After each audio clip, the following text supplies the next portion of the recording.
All right, back in the house, Mr. Cuban Link. How you doing, What's up, baby? man? Yo, man, this month was about to end, and I was like, something's off. Oh yeah, I haven't done an interview with Cuban Link recently. This is our 15,000th. Right. It's like the Clip. 1,000,000th one and everything. What's up, brother? How you doing, man? I'm doing good, bro. How you doing? I'm good. I'm chilling, man.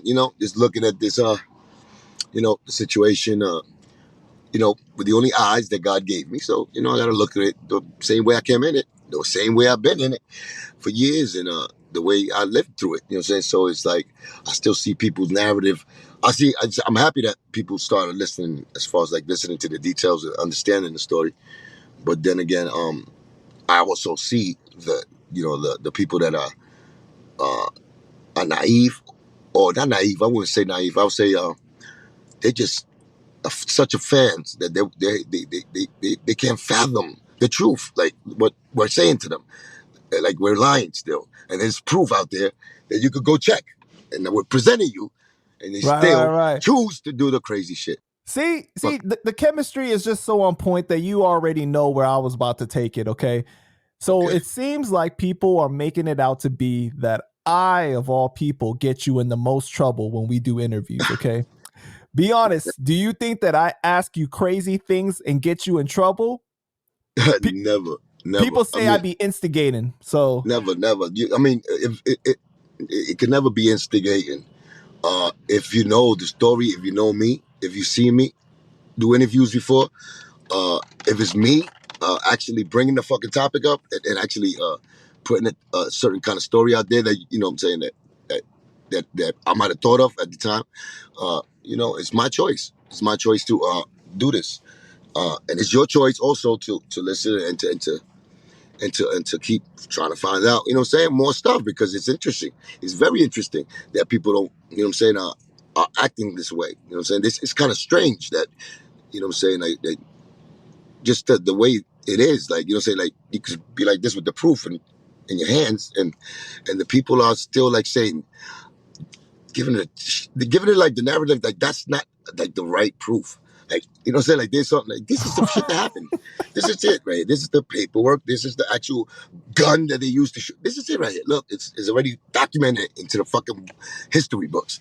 They still act like they don't want to see that. You know what I'm saying?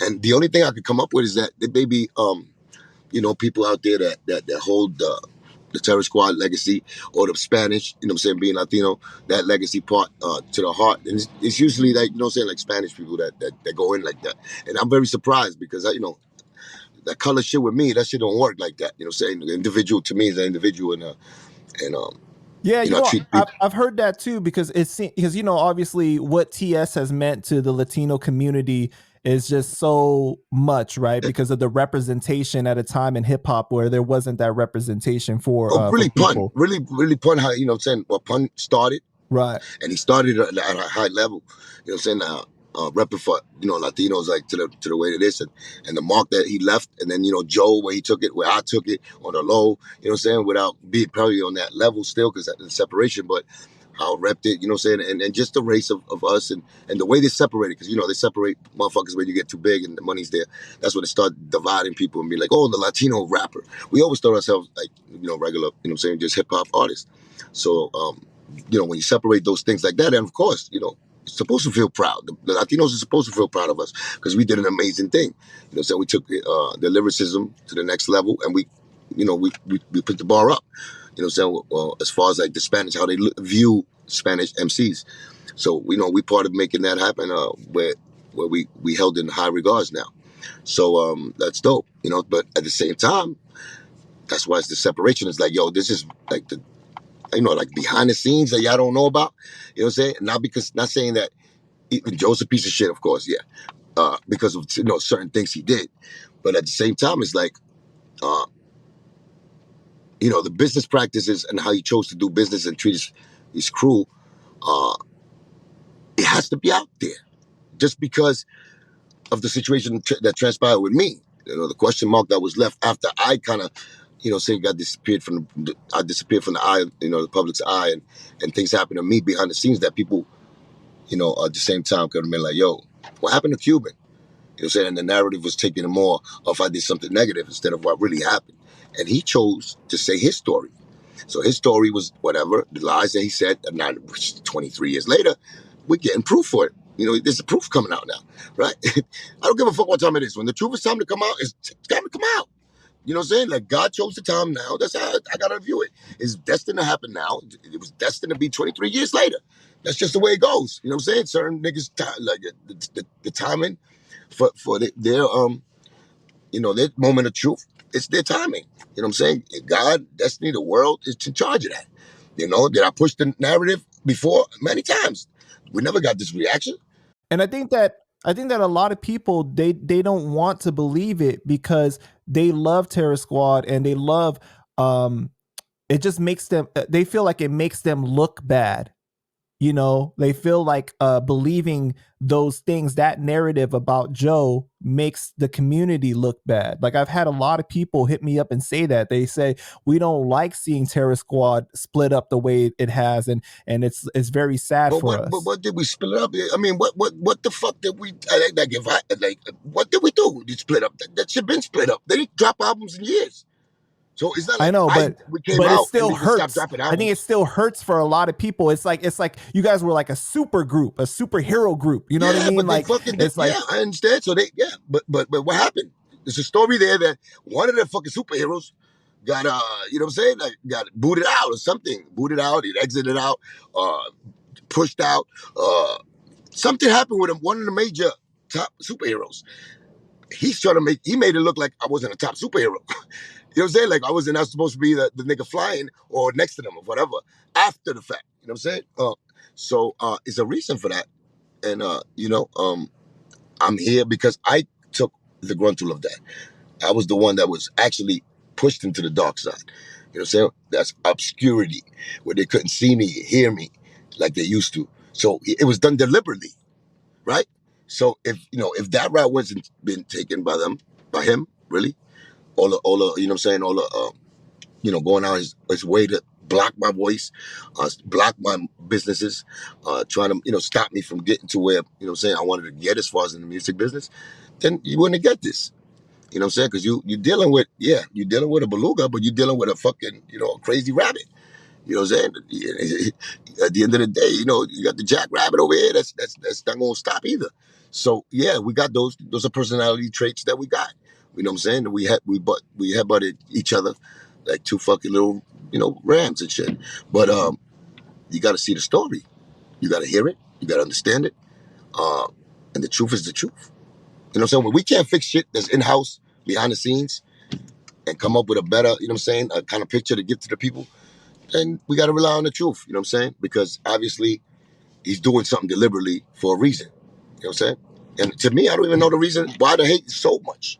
right. I can understand my own thoughts of, but I want to, what I'm saying? I'm trying to find out what, I'm trying to just open up the dialogue. You know what I'm saying? As far opening up the dialogue to reach some closure to my to the situation of the Cuban link situation. You know what I'm saying? As far as like his view on it. You know what I'm saying? And he don't want to engage in real talk. He want to engage in you know what I'm saying, the trickery behind the scenes, trying to stop people, threatening people, letting it happen. You know what I'm saying? Going still doing the same thing. So it's obviously ain't gonna change, and he ain't change. You know what I'm saying? So all that shit that he's talking about, if it's making him look like a fucking liar and a piece of shit and a thief and all that, well, if that's the truth, you better slap him with that sticker.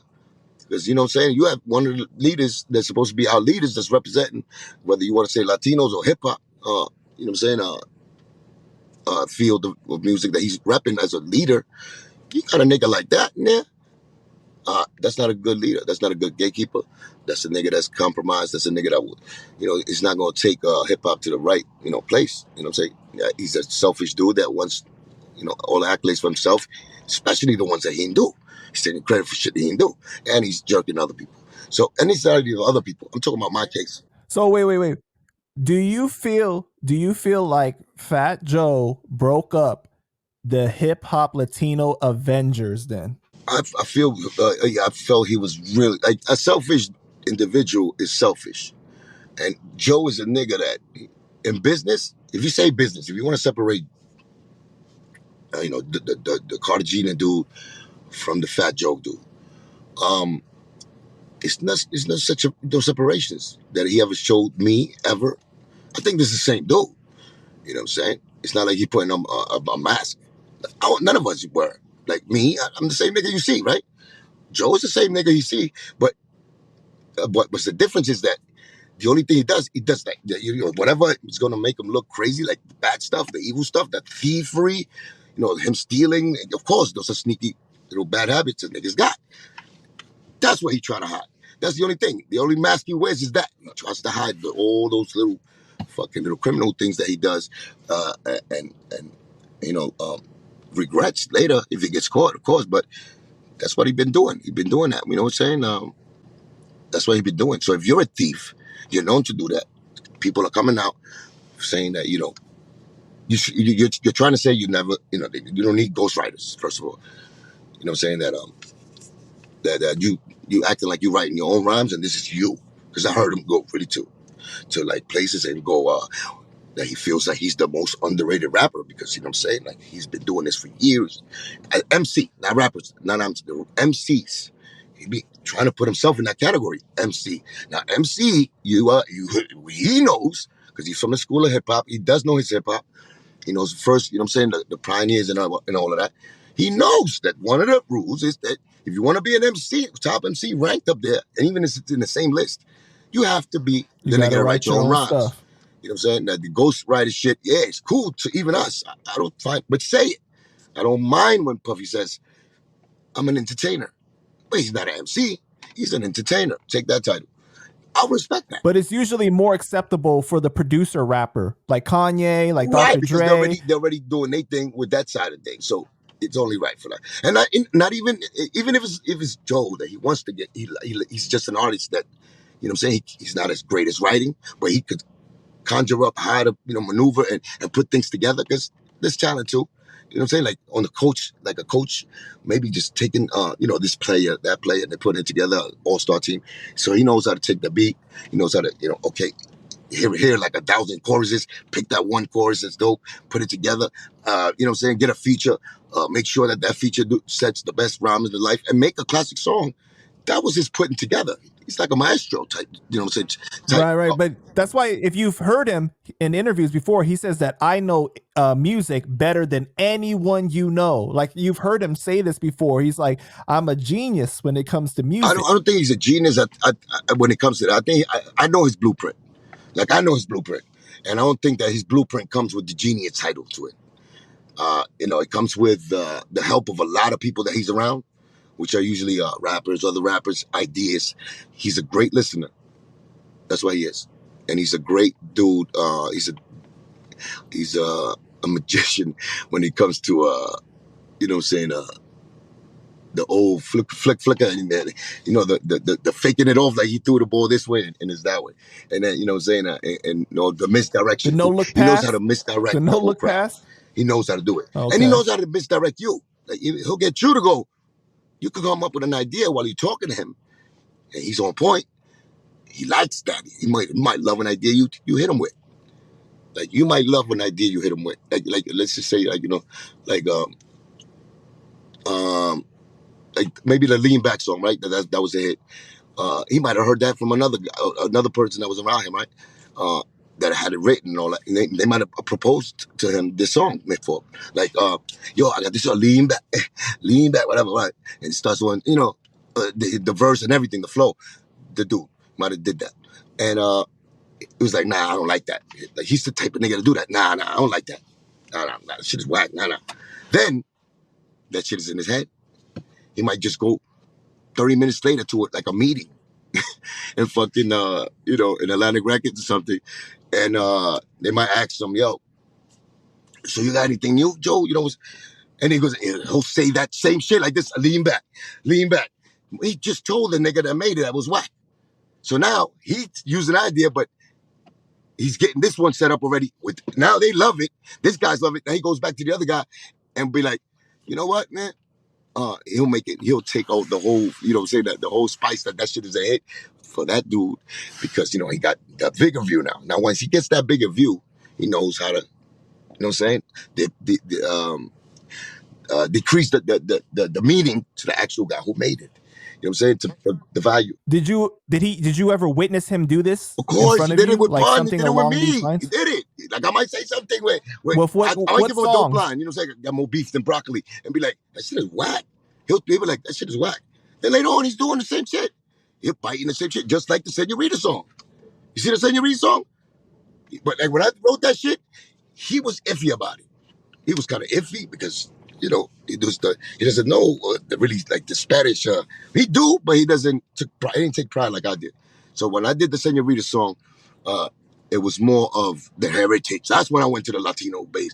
How can I combine, saying the hip hop, black folk, into the Spanish folk, Spanish hip hop into the words, the language into a hip hop song where motherfuckers that don't like reggaeton or Spanish hip hop might understand it and like it. That's hard to do both. Nobody's have been able really to do that type of a connection and that mixing with those two languages. And like they do it, but they don't do it like fusion where it's like, oh shit, both of niggas like it. Like when you join both races together and they all fucking have party because it sounds good.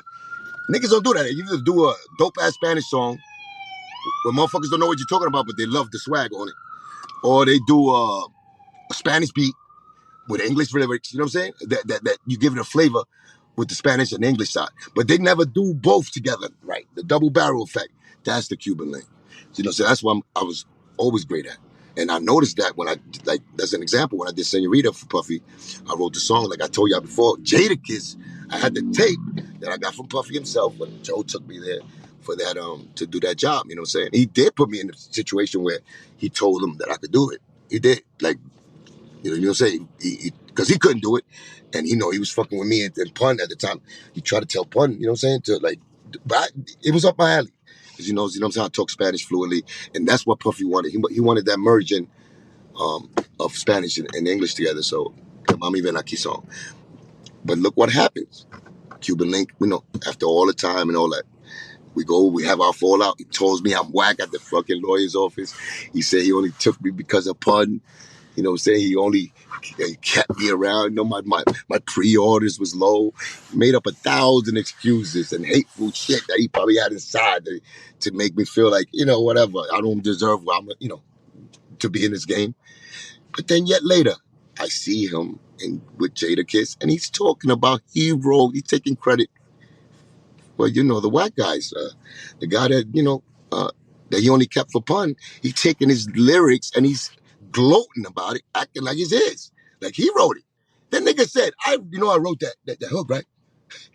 Nigga Jada looked at him stupid. And I think, see, I don't like even putting that narration out, like giving Jada that credit.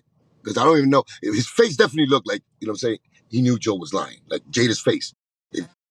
Yeah. So that's what I can say. Now, did Jada know that I wrote it? I think I definitely know that Jada know that I wrote it. It's just I know Jada's not gonna be like, didn't Cuban write that? That's Cuban Link. I would do shit like that. If I know something, that's what I would do. I don't give a fuck. There's a camera on me. You know what I'm saying? That's just me. But you got to be politically correct. You got to give respect, I guess, because they don't have no odds yet. Or I mean, they never have no real odds like that. So he wouldn't do that to Joe. So Joe know how you get away with shit like that. You know what I'm saying? So all Jada could do is go, yeah. He started stuttering. That's the hint to me that I know that he knew this nigga was lying. You know what I'm saying? And that's for Jada later on, if they ask him, like a Panda Chop, they'll get to, interview Jada one day. You ask him that question right there. You know what I'm saying? Did you know that Cuban wrote Senorita and when Fat Joe told you that, how you felt? And, those are questions that only Panda Chop, I think, would ask. Because the other media guys won't be looking at it like that. But we on point. We know what we're doing. All right. Well, what do you think about the narrative that I don't care about you, I only care about the views, and I'm taking advantage of you, or I have bad intentions, like I'm using you? What do you think about the people that are running with that narrative? Well, I think it's time to confess. It's time to confess that Panda Chop has been bullying me. He's been forcing me to go at Joe and say Tony Sunshine is a cock boy because He wants the Latino race to die. That's what it is. Yo, listen to me, man. It's no truth to that. The narrative for that is not nobody. You should know. First of all, the reason I'm not a yes man. I'm not a nigga you could talk to a certain way. You know, I'm a certain type of dude. And I think it's complicated, but at the end of this lifetime, you're gonna get to know the full Cuban. You know, at the end of the day, I'm a great follower, but I follow those that needs to be, you know, that I feel should they got the value and they got the know-how, and I could trust that they could lead. Not all people feel that way. I'm a great leader, but I haven't played the leader role because been, you know what I'm saying? It's been a lot of shit with the leader role with Cuba. I haven't taken that leader situation and really show. Right now, I'm taking the leader, you know, situation where it's like I'm doing my own thing and I'm leading my own charge. But that's to be, you know, seen and all that is definitely going great. So for somebody to, I'm not never been a nigga that paid. It's like why try to say that I went to the West Coast to pay somebody for protection, and I said that would never happen because Cuban Link does not pay for protection. So when I say things like that, it's because I'm my own man, right? In other words, so my own man. When you be your own man, you know, say certain things that come with that. I'm not a victim in this as far as like, yeah, oh, you know, niggas coerced me to try to do that to that guy. Like, no, no. There was a situation in Puerto Rico when I didn't even know Don Omar. Niggas started two executive dudes from a Spanish label try to get me to make a song about Don Omar. I would have got a deal. This song. Just like probably what they did to Pitbull to me and me. You know what I'm saying? But Pitbull took the, you know, whatever he took. Me, Cuban Link, was in the room. There was, you know, I was in need of a deal. I was trying to land a deal. You know what I'm saying? Spanish too. Spanish and just for Spanish. And they was looking at me and they was loving me and I sat with the execs in there, you know what I'm saying, too. And they was like, yeah, vamos a darle, I don't want my, I don't like that. Like, you know what I'm saying? Like, you know how niggas hate, they try to throw that, you know, that extra shit. Like Lowe's, somebody like Lowe's, the press, the fucking, the press secretary, him, right? That's for, with Tony. I'm sure that's this um, type of, like characters that he fitted and that he does behind the scene. They just was right there. Two guys. I was in my hotel room because they flew me over to Puerto Rico. And I'm listening to them, you know what I'm saying? They started with the, oh, yeah, we're going to do this. We're going to have fun. Yeah, your album out. Then I don't know where. But you know what? Yo, man, what we need from you two is like to go and this. This was when Don Omar was like really like hot coming into, they was about to take over shit. You know what I'm saying? Before the fucking, what the aunque digan que soy un bandolero donde, bandolero. Right before he did that, um, they told me make a diss song about him, and everything else will be, you know what I'm saying, natural. I'll get a deal.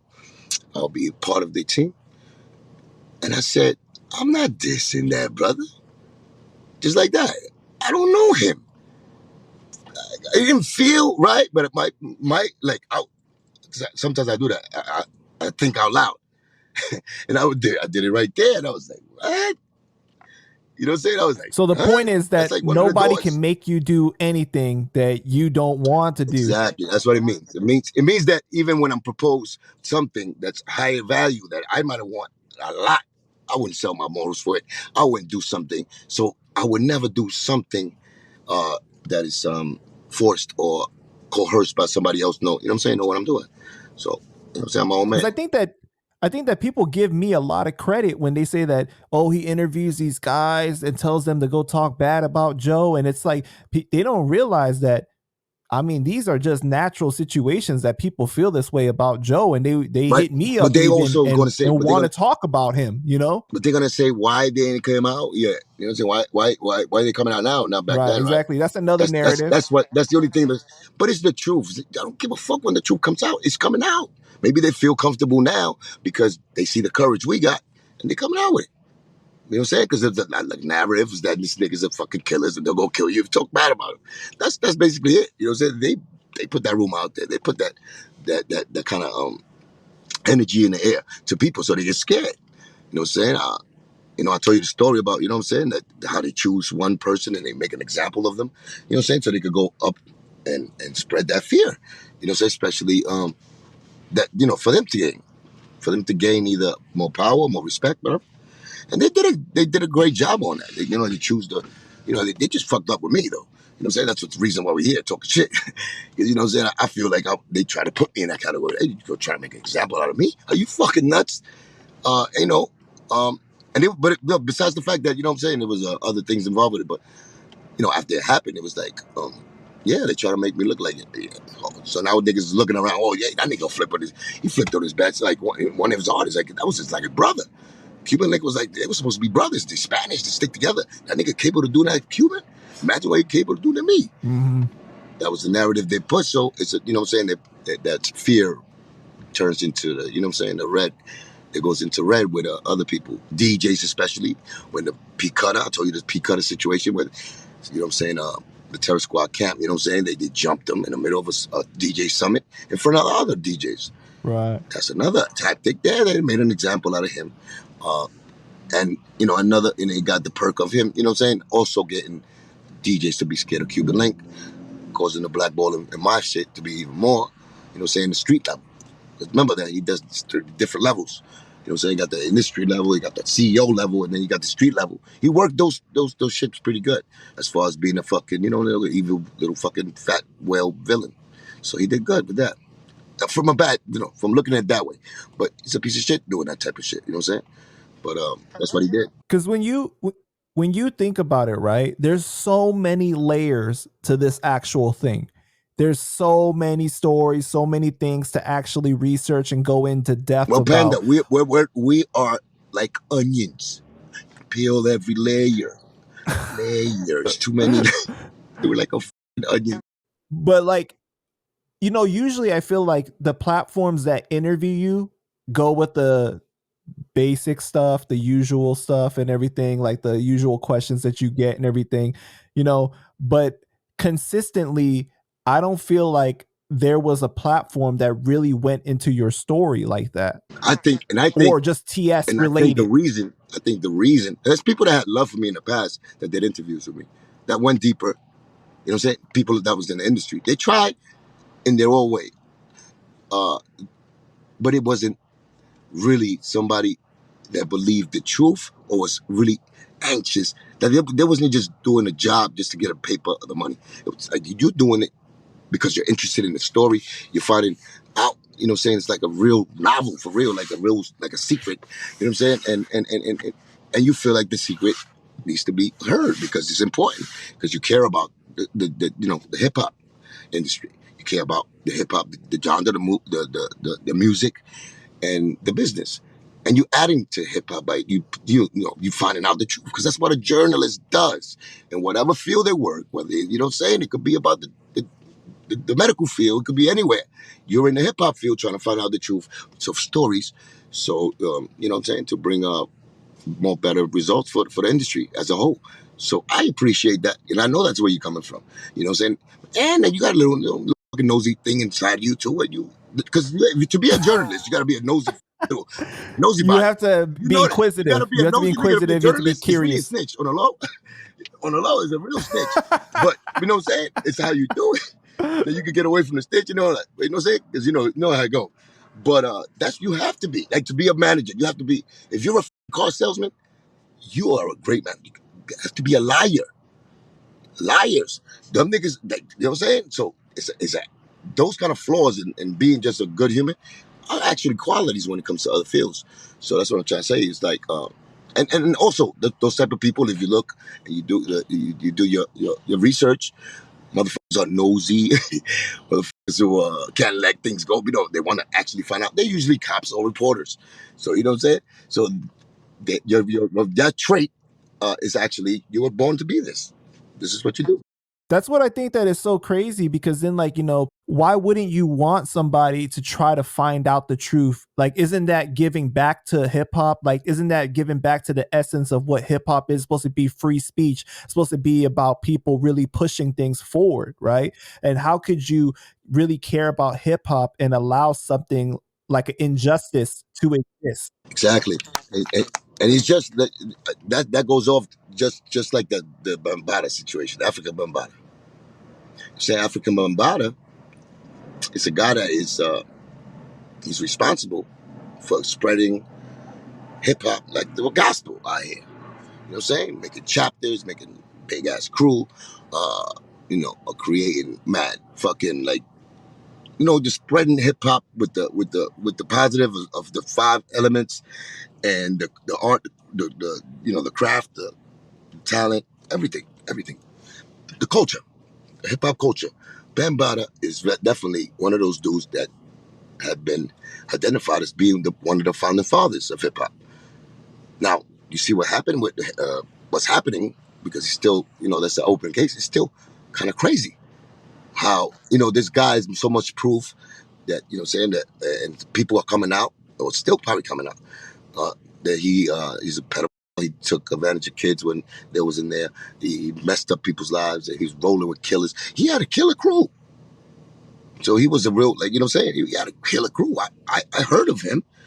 I heard of the people more than I heard of Bambaataa, because Bambaataa to me was, you know, not that hip hop was corny, or because at that time, what I'm saying, it was more of like hip hop didn't have what we have now, as far as like the freedom to dress like us and still the magic of us being us, still and spitting those words and still get that recognition. Back then, you had to get the costumes. So for real, them niggas had saying the purple fucking masks, and it looked like something where you know um like an orgy type scenario. If you look at it, like the '70s porns, that type of shit. When they performed, they had what I'm saying, like leather, that tight shit. Even Melly Mel and them niggas too. Furious Five, they had the same kind of outfits, but they carried it different. They carried Well, it because there different. was Like a to put there the was still a big influence from like disco and funk. There was still like a big influence from there. oh sorry what There was still a big influence from like disco and from funk and like from all these right different the things. disco era, and they thought that they seen everybody on TV like that, so that was they following that. They took it to the when you hip hop, when it comes from the street, so you got to add your own swag. So they actually added their own swag. But this nigga had the shades, the 3D glasses, he looked like a futuristic, you know, um, type of dude. And when he did Planet Rock, that wasn't one of my favorite songs when I came to America, though. You're talking about personally to me, that was alright. The hop, and the other one, the other one, the Sugar Hill Gang. Rapper's Uh, Delight. that was one of the first songs, and that I heard the double album with the Sky Blue joint with the rainbow on it. You know what I'm saying? That shit came with like 3 different albums. That shit was like a fucking kid's playbook, the pop-up book. You know what I'm saying? So I had that. You know what I'm saying? But when it came to like Planet Rock and stuff like that, there was just you could tell that it was might have been some kids underneath that nigga's leather pants still stuck in there while he was fucking performing. So the vibe never attracted me when it came to lyricism or the style of hip hop that was. He was more of a disco. It was gay. It looked just gay. You know what I'm saying? And no, nothing wrong with being gay. Uh, but he accepted that. Like maybe he was like a, let's just say, let me put it in perspective to give you an example. Like Prince, okay? Like Prince, he was a star and everything. And it took me a while to even say this nigga might not be gay. You know what I'm saying? But I thought he was gay. He was definitely bi. I went from gay to bi. You know what I'm saying? And then bi, this nigga might be a pimp. You know All what I'm right, saying? let's move on to another topic before we get in trouble. Okay. No. But I'm just saying it's all good. I'm just trying to say this is artistry. Like artistry. When they get on that stage, they put on a costume. Whatever you do as an artist, you know what I'm saying? Prince is incredible. It's talent, raw talent. As far as a musician, incredible. But he came out at a time where Michael Jackson was the number one. So now it looked like a bootleg Michael Jackson, just like R. Kelly and Aaron Hall. R. Kelly ran with Aaron Hall style. What I'm saying is that people, when they come in, they do things for certain reasons. They chose the top, like those two examples. There was the top dudes at the time. So Prince was like a knockoff almost to me, because I love Michael Jackson so much. He was the kind of knockoff him. He was talking shit that I didn't, as a kid, I wasn't getting like Michael was. You know, so that's the difference. Later on in life, I found out how incredible Prince is. How he played every instrument that you could think of. He was, that he created his own music, MC, He wrote that shit. Nobody wrote his shit. He was an artist. He fought at the end, became a symbol, against the industries to, look out for the artist's best interests and to be, a mogul like he was. And that's when they killed him. That's that. So those things are crazy things. But I'm saying back to Bambaataa. Bambaataa came out at the time where, you know, Debbie Does Dallas, Taboo, all them pornos were coming out. You know what I'm saying? The motherfuckers was wearing shit like that, like 70s porn type fucking material. He went into the porn, like he looked like a porn. Other niggas just tapped the, just the aura of that. When you looked at Bambaataa at that time, he looked like he was shooting a porn every time he did a video, and there was fucking kids in a cage in the back of the stage. But I never went and ventured into it like that because I never liked the talent like that. Like, I wasn't interested too much in the in the Planet Rock type vibe. You know, my shit was lyrics always. Even when I didn't know English like that, it was just Moving something on. about. Did that make sense Let's anyhow? move Can you on. translate that one for me? Because I need your help. You're a great translator. Yeah, move on. All right. You don't even want to touch What it. do You you ain't shit. think? No. What do you think of the Oh video yeah, I of forgot. Joe? I forgot Joe is also backing up Bambaataa when they try to get the Bronx Museum. You heard about that? They try to open up a Bronx Right. Museum, and Joe is speaking up for Bambaataa. Once again, the speaker of the youth of the ghetto, the broken home ghetto, the poor guys, which is us. We come from the poor, and everything. He's backing up the pedophile. So let's put that out there. And not to say I got anything about Bambaataa, but I believe the victims. I heard the victims. You know what I'm saying? The Son Campbell's, B. Stinger. I heard their stories and I believe them. So at the end of the day, there goes the gatekeeper, another one of the gatekeepers that are supposed to be on power, rapping the streets. The word of the streets is this nigga's a pedophile. He should be this and that out of hip hop, whatever. I understand he's part of the main founding fathers, but what do you do in a situation like that? We got to put him on trial. I mean, you got to put them on trial, justice, and I'm not talking about justice in the court system within our neighborhood, our communities. You know what I'm saying? Because that's foul to do. So that's foul to do. And if he says yes, we'll all want him just to confess for the victims to get closure. Am I going anywhere similar to where maybe our stories fit where we going with this? Because all we want to really find out is their confession. They this, not to put you in jail, just to get some motherfucking awareness in the community. What do you think of the video of Joe blaming Jelly Jams for stealing, saying he's a bad guy? I mean, if people don't see that, I don't want to use the word rat. I don't. Like, like the rat is, the reason I'm not saying because it's snitches and anything, but like a rat, it's a filthy animal. You know what I'm saying? It's a filthy animal. It loves to eat fucking, shit and whatever is left in the garbage. And it's undertrained in New York. You can see him right there. You know what I'm saying? Chilling next to you by the park. With a fucking, well, you have a cheeseburger in your hand eating, the fucking rat will have a squirrel in his mouth. Chilling next to you, smoking a cigarette. In New York only. But a rat could fit in any hole, no matter how big a rat is. You see how giant the ones in New York. Just the other day, I seen a fucking shit. That shit it looked like a little bully. Like the new dogs, the little bullies, the pits. It looked like it'll fuck a bully up. With the same body, like this, but a fucking rat. Anyway,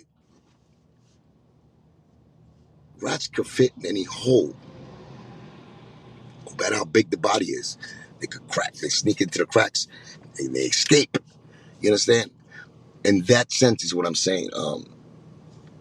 Joe's trying to do in that situation right there. He's trying to slip through a crack. Oh shit, his name is Crack. Bing! So he's trying to slip through a crack that's smaller than, a fucking a wormhole. They could fit. They could fit. Them niggas could fit because they got no bones. You know what I'm saying? They got no bones. They got no heart. Oh my God, I'm going too deep.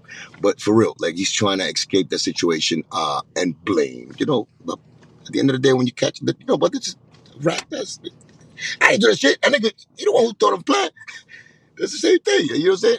You the one who did it. Because he did the crime. accused him of It's like, yo, my stealing nigga, from him as if you don't well. think, He accused him of but you stealing don't from think him. that if Jelly Beans was jerking Joe and Joe wasn't getting the money, you don't think that niggas would go be at, like terror squad niggas would be at at Jelly Beans' front door? Come on, man. You got to know better than that. So he's doing it as a ploy to get away and say, because I heard through a grapevine this nigga made Jelly Bean pay for the Right. for the actual the money he owed Liza. in the court, so he didn't have to show face. He made him pay. So that, like if they do they backtracking and say, yo, who gave him the check? Who gave Liza the check? Whatever. It says Jelly Bean instead of Fat Joe. But he was ordered to pay. It was his. The judge ordered him to pay the money. So for some way somehow he made. So that means what? If he made Jelly Bean pull out some money and pay Liza, what that means? It means that he got that nigga under fucking pressure. And he's going to act like a victim in front of the crowd to misdirect us. Because that's the way, you keep him clean. The president, you got to be clean. You could do the crime, but you don't want to do the time. He wants to start fights before. Like me, in Connecticut, he wants to start fights and act like you're big tough. And, we back him up. But then when it's another person's like problem and shit pop off with another person that rocked for him and backed him up, he decides to run. When it's his time to put that work in, he decides to run or to face the fire. Yeah, it's a repetitive thing. But it's crazy because when I broke down those court transcripts, you hear the lawyer of Jelly Jams, right? The Jelly Bean, his co-defendant, is saying, like, the lawyer keeps saying, like, Jelly Bean gave the money to Joe, and it was Joe's responsibility to split it with Liza. Like, he's like saying it over and over again. So if Liza didn't get the money, then But you see it. You see that. That's what I'm saying. We could, but that's what I don't understand either. Like, if you read it, you could see it visually. You visualize it. You can see it. You can understand it. People are reading this type of shit. They're looking at the proof, and they acting like they don't want to understand it. It's not. I don't think people are stupid. They can't understand that. That's easy to understand because it's a thing that happens all day in the hood. You see in the first 48. You see how niggas just go in. No, niggas are biggest killers. They catch them niggas in a room, the cops. Go cop back up. Next thing you know, 30 minutes later, niggas got a whole fucking, they know this nigga, the actual nigga who did the crime, they know where he lives, they know where his mother lives, because they snitching, right? I'm just trying to tell you, it's the same thing. They give it up. They give up the muscles, like Pun used to say, they give up the muscles. So we are seeing the same kind of stuff. You know what I'm saying? The same kind of stuff, and it's like, it's deeper. It's not even, it's bigger. It's a broader thing. It's about the DNA of people. Those that are in power have these whack traits to me. They whack. You know what I'm saying? And they become these great keepers, and they get the power, and they misuse it. And of course, once you're in power, as every human being in the world, they like people who are just like them. So you got an evil motherfucker up there, greedy motherfucker up there. Believe it. There's gonna be some evil motherfucking greedy people next to him, running with him, empowering them, so they could have a greedy fuckfest and then infest the whole fucking planet. That's what's gonna be. You gotta know that. Now, recently, Remy Ma came out and said people gonna be big mad when she gives her 2 cents. You came out and responded to that, and I was a bit disappointed, man. I know how much you love her. You have her, you have so much love for her like a sister. I didn't want to see it. Yeah, we gotta stop that every 2 minutes. I only got one sister, okay? Let's just make that right. I didn't want to see it. Okay, but personally, and that's it. I'm not gonna use that. Personally, I didn't want to see it. I know people in the comments gonna be like, why did you report on it then? Because that's what a reporter does. You think they like talking about murders and all that? No, but they gonna report on it, okay? Because that's their job. But I was really surprised that she even came out and said it. Like, what was your immediate reaction when you saw that? Yes, another one bites the nuts. I was like that. I wasn't for the bait. It wasn't bait for her to do that. But I wasn't like, yes. I was like, oh, so you want to throw people in the garbage cans. Now I'm going to have to cut you. It was that. It was like, wow, what the fuck? She want to come out now, huh? And the worst thing you could do is act like you got something on me, because I'm force you to do it. Like, come out with it. Like, I'm not the nigga that be like, okay, what you got, let me buy it from you. Like other people. You got no shame. I got no shame, because there's nothing shameful about it. And if it is something shameful, I take responsibility for it. If I have to apologize, I apologize. That's just my character, right? Other people don't see it that way. Other people are trying to protect their image. You know what I'm saying? They get caught up in pornos and shit like that in the backside, and they get caught doing things they're not supposed to get caught. You know what I'm saying? Like surprising things that you know you might have said, and you know what I'm saying about people, and you know the relationships might be at jeopardy because of your mouth. You know what I'm saying? And they, you know what I'm saying? That probably you don't even know, but I'm just saying, people they don't know what they do sometimes. They get lost. So those kind of like they act different. So if somebody catches you on camera doing something that you don't usually do and it's bad for the image, you know, you get scared because you know what I'm saying the pussy comes out. So And I'm far from pussy so why do you think that after all this time she finally decided to come out? because it has to be Catwoman has to come out. Catwoman has to come out. This is a fucking reunion of the Marvel comics. You know, I'm fucking Super Link. Got the Super Beluga, the super villain. You got Baloney Man. You got he's the sidekick with Lipstick Man. You got who else? You got Armageddon. He's the neutral one, but he's there still with the. I don't know if he come out.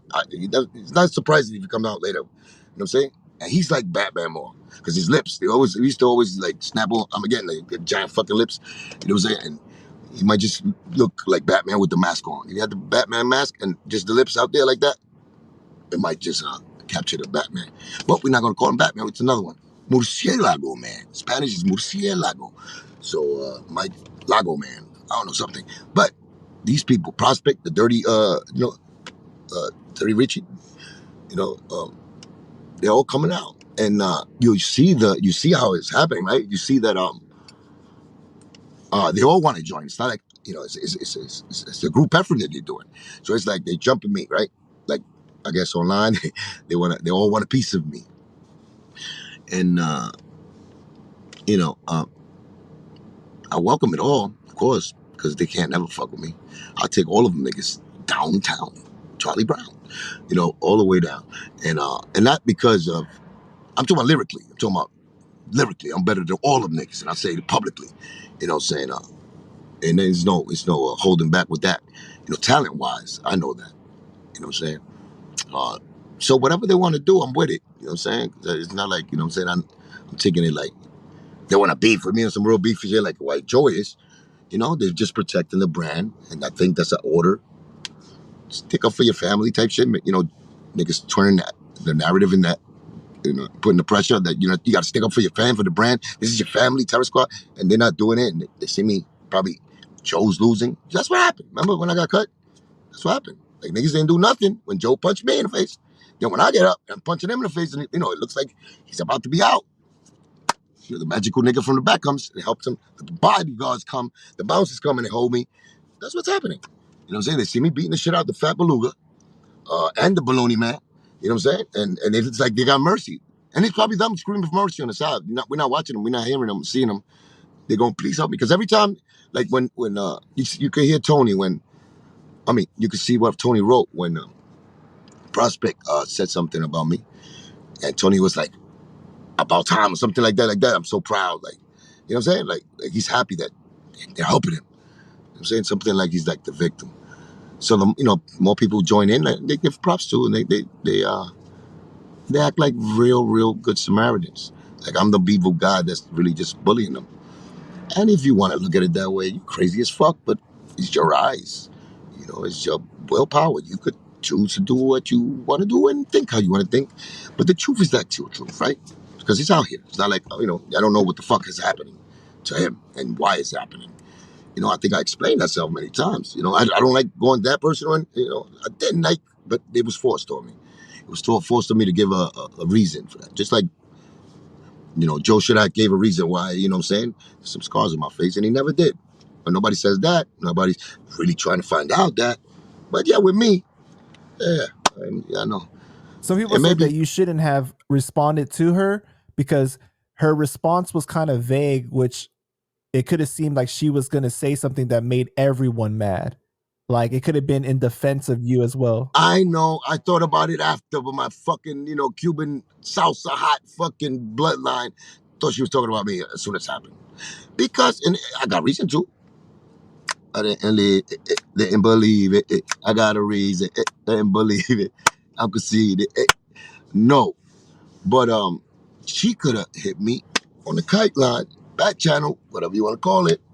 Heroes fucking hotline. Cuban, dropped me a kite. Somebody else could have came and said, yeah, she's not gonna be talking about you. Put me on point. You gotta put me on point, right? If you're not directing that towards me, you haven't talked to me in 10 years. What I'm supposed to feel like. And if it's not, hey, let the cards land where they may. She hasn't responded to my response. So maybe she's working on something, and maybe they telling her, don't bring him alive. Don't bring, you know what I'm saying, the motherfucking monster out. Uh, because, you know what I'm saying, don't give him the light. Don't give him the light. That's the whole thing. Don't give me the light and keep him low. Now you going Sean Paul on Well, us? I'm going to go up in that bitch, yo. Hell yeah. But like people have been very critical about you didn't go you didn't go visit her, and I think they were trying to be understanding at first because you had that situation and everything that they were trying to summon you to be a witness or whatever, so you wanted to stay away from Yeah. any kind of possible thing to have your name on it. But she was locked up for 7 years, right? Like it was 7 years. So I mean, like towards the end you could have went, or you could have put money on her books, you could have done other things. So yeah, that was fucked up too. Don't get it twisted like niggas was rich or niggas was making, I could have, if there was show, it was like the shows was out there like that. And niggas gotta survive, you know what I'm saying? I mean, just like you could say that, I could put money on books. I got her money, try to get her money when she was out here, you know what I'm saying? I have $1 million in her pocket. She chose to not accept it, but so I tried, right? In that sense. When she was locked up, no, I didn't do it. But at the same time, it's like, when the fuck did people like that come to me when I needed it? When I needed it, who the fuck did Remy come and say, yo, Q here, man? Love for that. I appreciate what you did back then. You know what I'm saying? You didn't have to do that. Oh, you my friend here. When the fuck when did they do that? So I don't understand why people think that, you know what I'm saying, niggas supposed to do anything for them. I did exactly what life and my humanity fucking, what came out of me as a friend. She knows what I am about. She knows who I am, I think. She knows what I did for her. Do you regret not doing that? I don't regret, no, because if this is the outcome, where I don't go see you, we still alive, and you heard that I was trying to reach out for you, you know what I'm saying, that there was love there, it's just something gotta be wrong. Then if Cuban don't want it to come, maybe I'm selfish, whatever. At least confront me. If you're my real friend, you confront me. You call me a piece of shit, you give me out of eye contact. You acknowledge the fact that I'm a piece of shit. You don't give me the silent treatment, because that's the silent treatment is easily viewed to me as everybody, which is the truth, like you know that you did this because of money interest. You sold out. One bit Joe, you know how niggas are gonna feel, especially me, that you know saying you're a sellout. You're a sellout, you did it for money. I don't, I wouldn't, I let people do what they do. I wouldn't even judge her or something like that. I wouldn't even talk bad about her. Like if she would have told me, yo, Q, man, so I'm going back with this nigga, whatever. You're saying he proposed a dope deal. You don't have to do that to me. But I'm saying if we'd have had the conversation, because she was telling me about the fucking trial anyway when I was around her. She wasn't gonna take the deal because she didn't do it and all that. We was discussing those type of issues. She could have called and said that because I was gonna feel a certain way. But she might not give a fuck how I feel. And it's all power to her. So, you know what I'm saying? Don't give a fuck now. You know what I'm saying? That's what it was. But, when it's a real friendship, just like her and Joe, there was some contact made, right? And they rekindled it, right? Because I guess it was real, you know what I'm saying? Or whatever it was. So did any reach back to Cuban? I try to holler at her. She never tried to holler at me. So it must be I did something to her worse than Joe did to her. We want to know, what did I do? Well, exactly what did I tell you? So, now what else are you? Is she holding the fact that she took me to the hospital a little like extra, say like she's my savior or something, like what I did to Tony? Maybe she is. I mean, I don't know how much to thank her. Like I said, I try to repay by me being there when she needed me.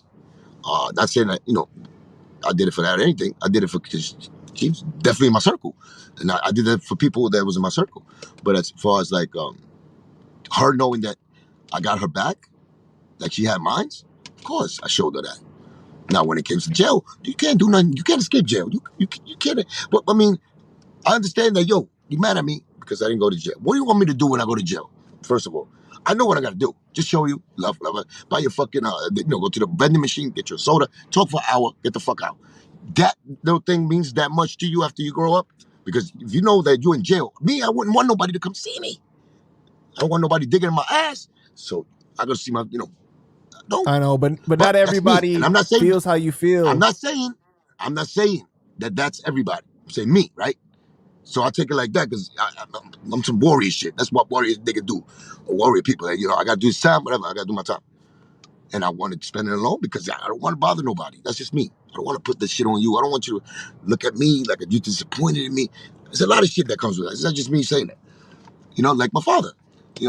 So I come from that. So, and that's not the reason why I didn't go see her.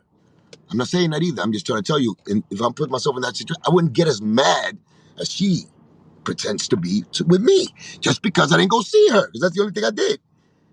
You know what I'm saying? You're out 8 years later. Before that, I was going through town and everything with you. Yeah, helping you there, being a support system with you. Going to fucking, downtown for your court case. Giving you advice. You know what I'm saying? Whatever you needed, if I could do it, I did it. That was a great relationship, you know what I'm saying? And that's the type of relationship we had, with no personal stuff. You know what I'm saying? Like others, but I fucked with her. I gave her shout outs You wore and free Remy fucking, and shirts, right? When you were with Bang Bang Boogie. I wore free Remy shirts. I gave a shout out in the letter when I was mad with, with Joe and everybody from the beginning. You know what I'm saying? I feel that she was a real one because she understood. She was also, I wasn't veering her to like dislike Joe or put her against Joe. She was doing that on her own. She had the same problem with Joe I had.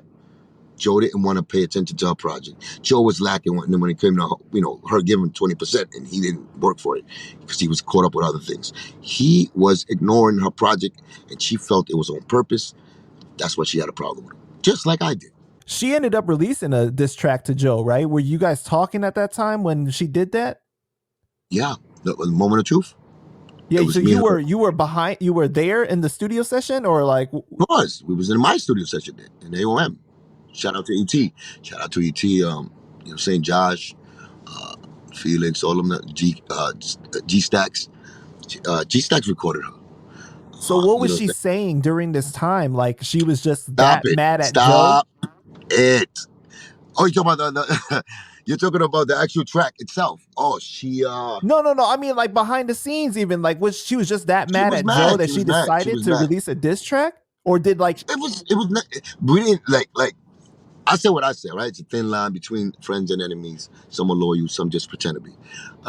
So those lines, right? Because I try to educate certain songs I diss Joe on. It's not really a diss. It's more of a feeling that I have and how I see things in an educational or maybe a more grown up way. And it's deep like that. It's like almost spiritual. And, I go to those realms.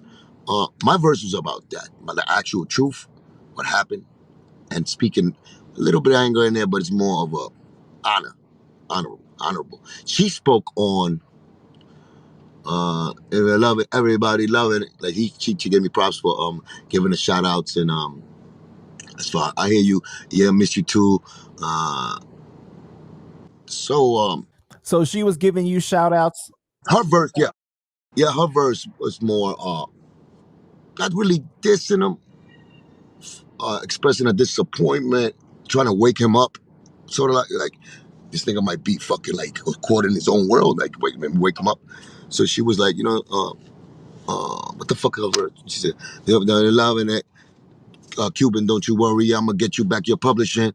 You know what I'm saying? Like she was saying things like that. She thought that he had my publishing. She was really standing up for, uh, she was saying that he was doing foul shit as far as like stealing publishing. Even back then she said that.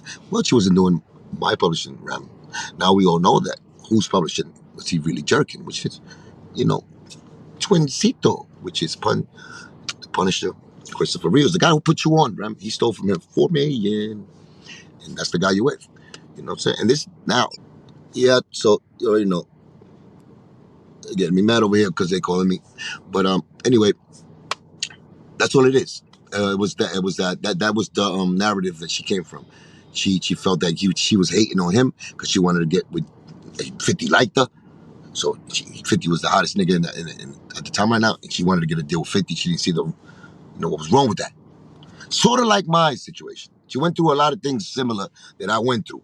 I wanted to get a fucking clothing deal, and they gave me a clothing deal. He got mad, jealousy, stopped it. Things like that.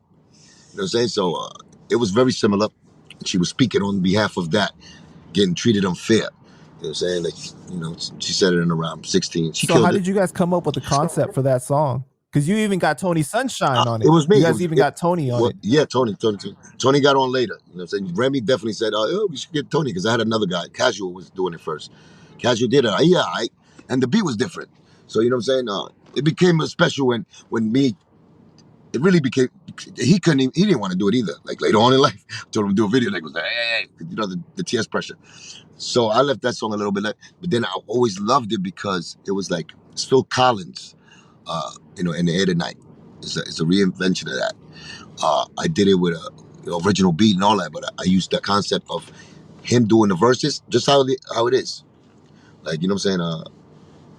I could feel it in the air tonight, you know what I'm saying? But go into the verses. Now I remember, don't you worry. That's what R&B sung. He sung the exact same lyrics that, because it fit my story. Right. It fit the air in the night. It's like there was somebody watching the dude that cut me and watching the whole plan from a distance. And only that dude knows. That's the 8 of the night. That's the theme of it. So that's why I thought it was perfect for to me to really do it. And then when, I got with Remy, she wanted a part of it. And she wanted to express her feelings. Remy was on some old like fuck that, want to battle Right. at that time. So she was extra expressive with her shit. And we just did that. On that note, I was kind of, like I got thrown back a little bit because it was like she had a lot of energy. She just had a lot of energy at that time, like energy that I should have been having that I didn't have. You know what I'm saying? I'm talking about the anger. You know what I'm saying? And she was expressive with it. And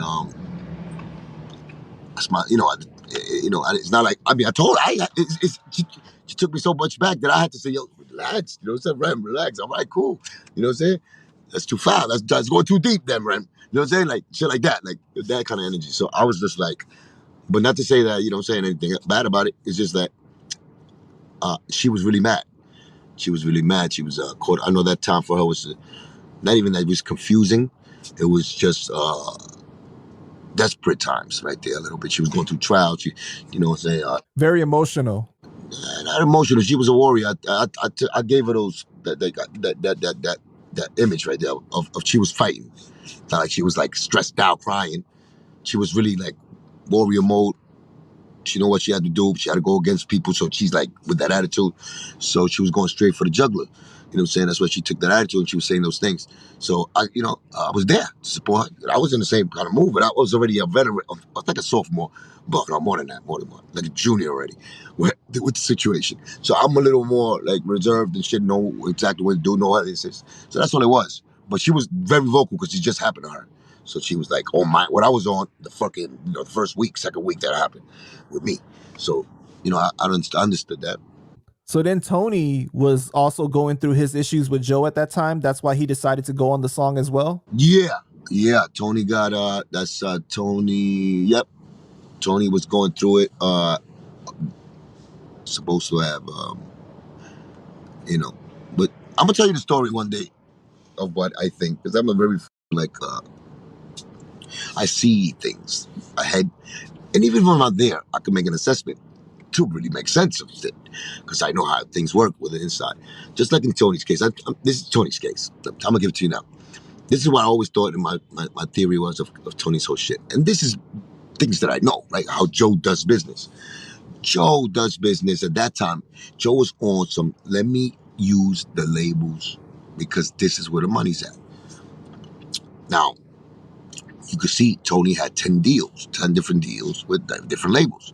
Why do you think Tony had 10 deals? The advances. Well, not just the advances, because I'm sure Tony didn't get the right money for his 10. Who's brokering Tony's deals? Joe. Okay, so Joe is the one that's the middleman again. You know, the guy that gets the finder's fee, the guy that is in control of the budget, the guy that always, at the end of the day, when the project, whatever project, which is Tony's in this case, but whatever project, it starts going bad. It's usually Joe that's up there making sure this shit go bad. Like mine's, uh, he's the one that's in charge of things. You know how much money that nigga must have took from fucking just that was Tony Sunshine's job, being a puppet, little puppet at that, for Joe to do his master theatrical play against the labels, which is get a label deal, bow, bow, bow, milk for they got, hey, run for 6 months to 8 months. Oh, stop making them blaming the artist. Tony Sunshine, yo, he didn't come up. The label might be complaining, yo, he don't got a hit.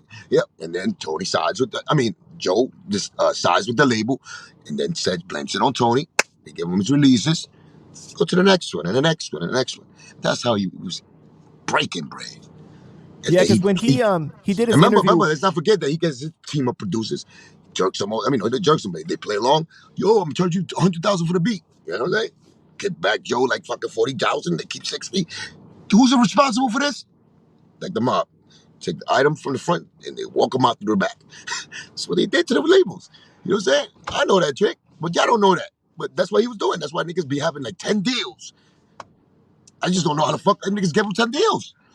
because when You know he what I'm saying? did his interview with Vlad, he said that at that time of the interview, they had 7 deals and he delivered an album every single time. But Because he he didn't never know what had he was getting used for. He was stupid to not know that. Because after 7, after the first one, I already got it. After me, they tried, because my shit was direct with Atlantic, so, but he still was the middleman. He was still the nigga that conducted my voice and my thoughts and my wants and needs to Atlantic, the middleman. So I was like wondering, I was like, what the fuck I'm not delivering. He wanted to say I didn't have it. He told them, they said he never fought for me. You know what I'm saying? To be like, yo, we got a hit, we got this, we got that, we got Hey Mama, we got songs, we got a lot of songs that he wasn't fighting for me because it was in his best interest to just do what he does. So, you know what I'm saying? Act like one way and then later on takes the side. So he's not coming back with the truth to me. He's not coming back from Craig Common's office up in Atlantic Records saying the truth to me now. He's coming back telling me, yo, they don't see a hit. They don't say, hey. You know what I'm saying? Just confusion, and it's not shortness, and he's doing with the jelly bean shit. I don't know why the check's not coming to me. That's what he's doing to me. You know what I'm saying? I don't know. So let's go up there. Me and you, let's go up there, Joe. All right, cool. Meetings, you know what I'm saying? Prolong it. And until the last that step, it was, yo, cute. They say the pre-orders, you know what I'm saying? They're going to show, they're going to move on to the next project. Oh, now? That's what my manager comes back and tell me, instead of giving me warning, and maybe we could step it up together and help so we don't have to be in that situation. Because I thought Craig Hammond was loving the music because every time other reps come and they love my shit.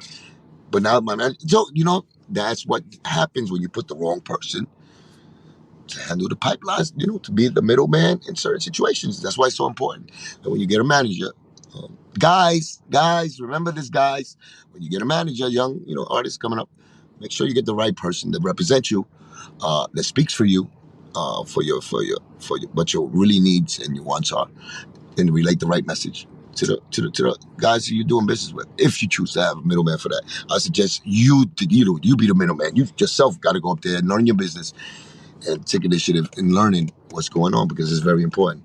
You don't want no mix-ups like that, and you see what happens when you do get mixed up like that. But anyway, the case of Tony Sunshine, that's the reason why he got 10 deals. And then you got Armageddon.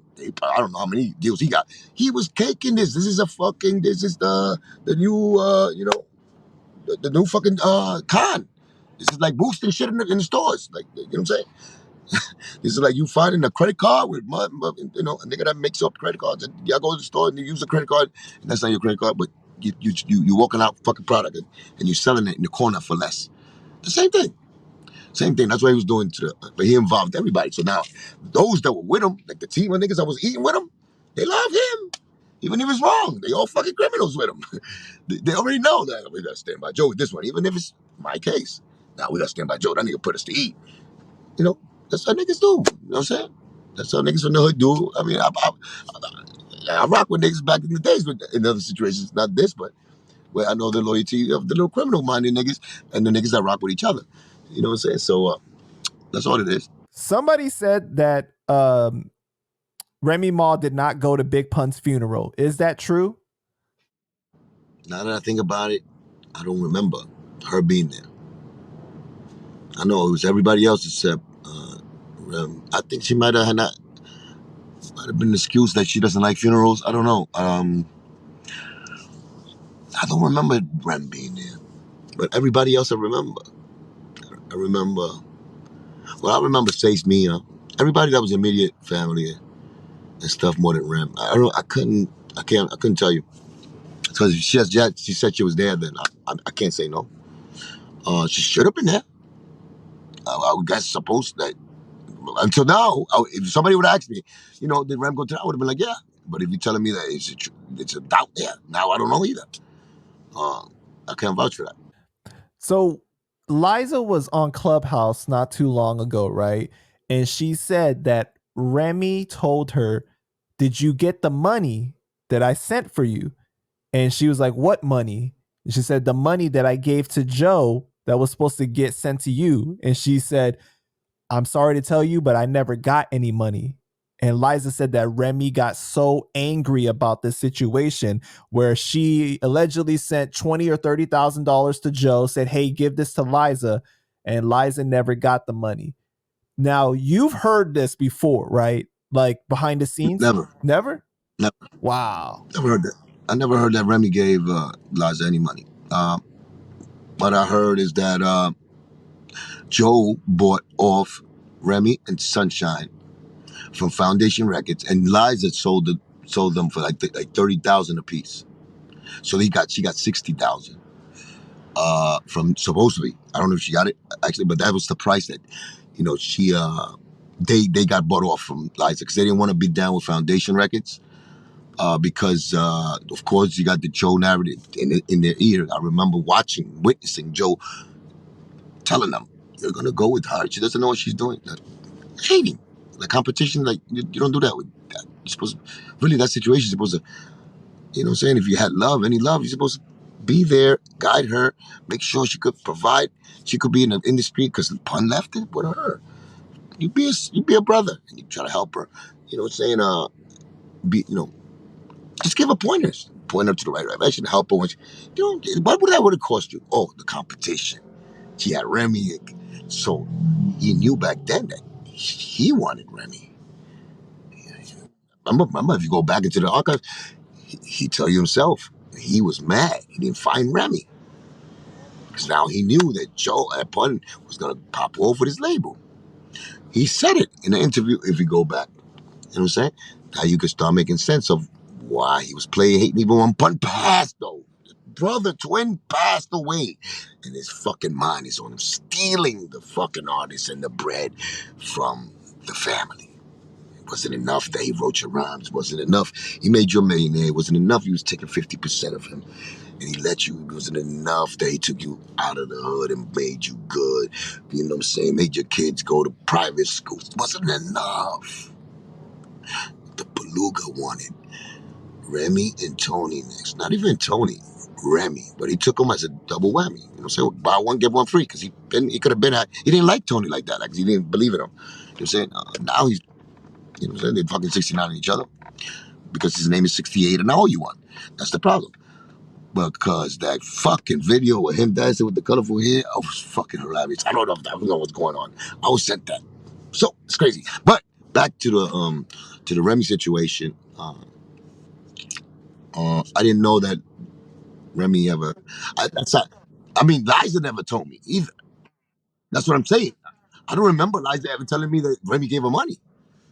What Liza said was that um, as soon as Remy got her deal, she was supposed to give like a percentage, right, over because it was kind of like the situation with the contract.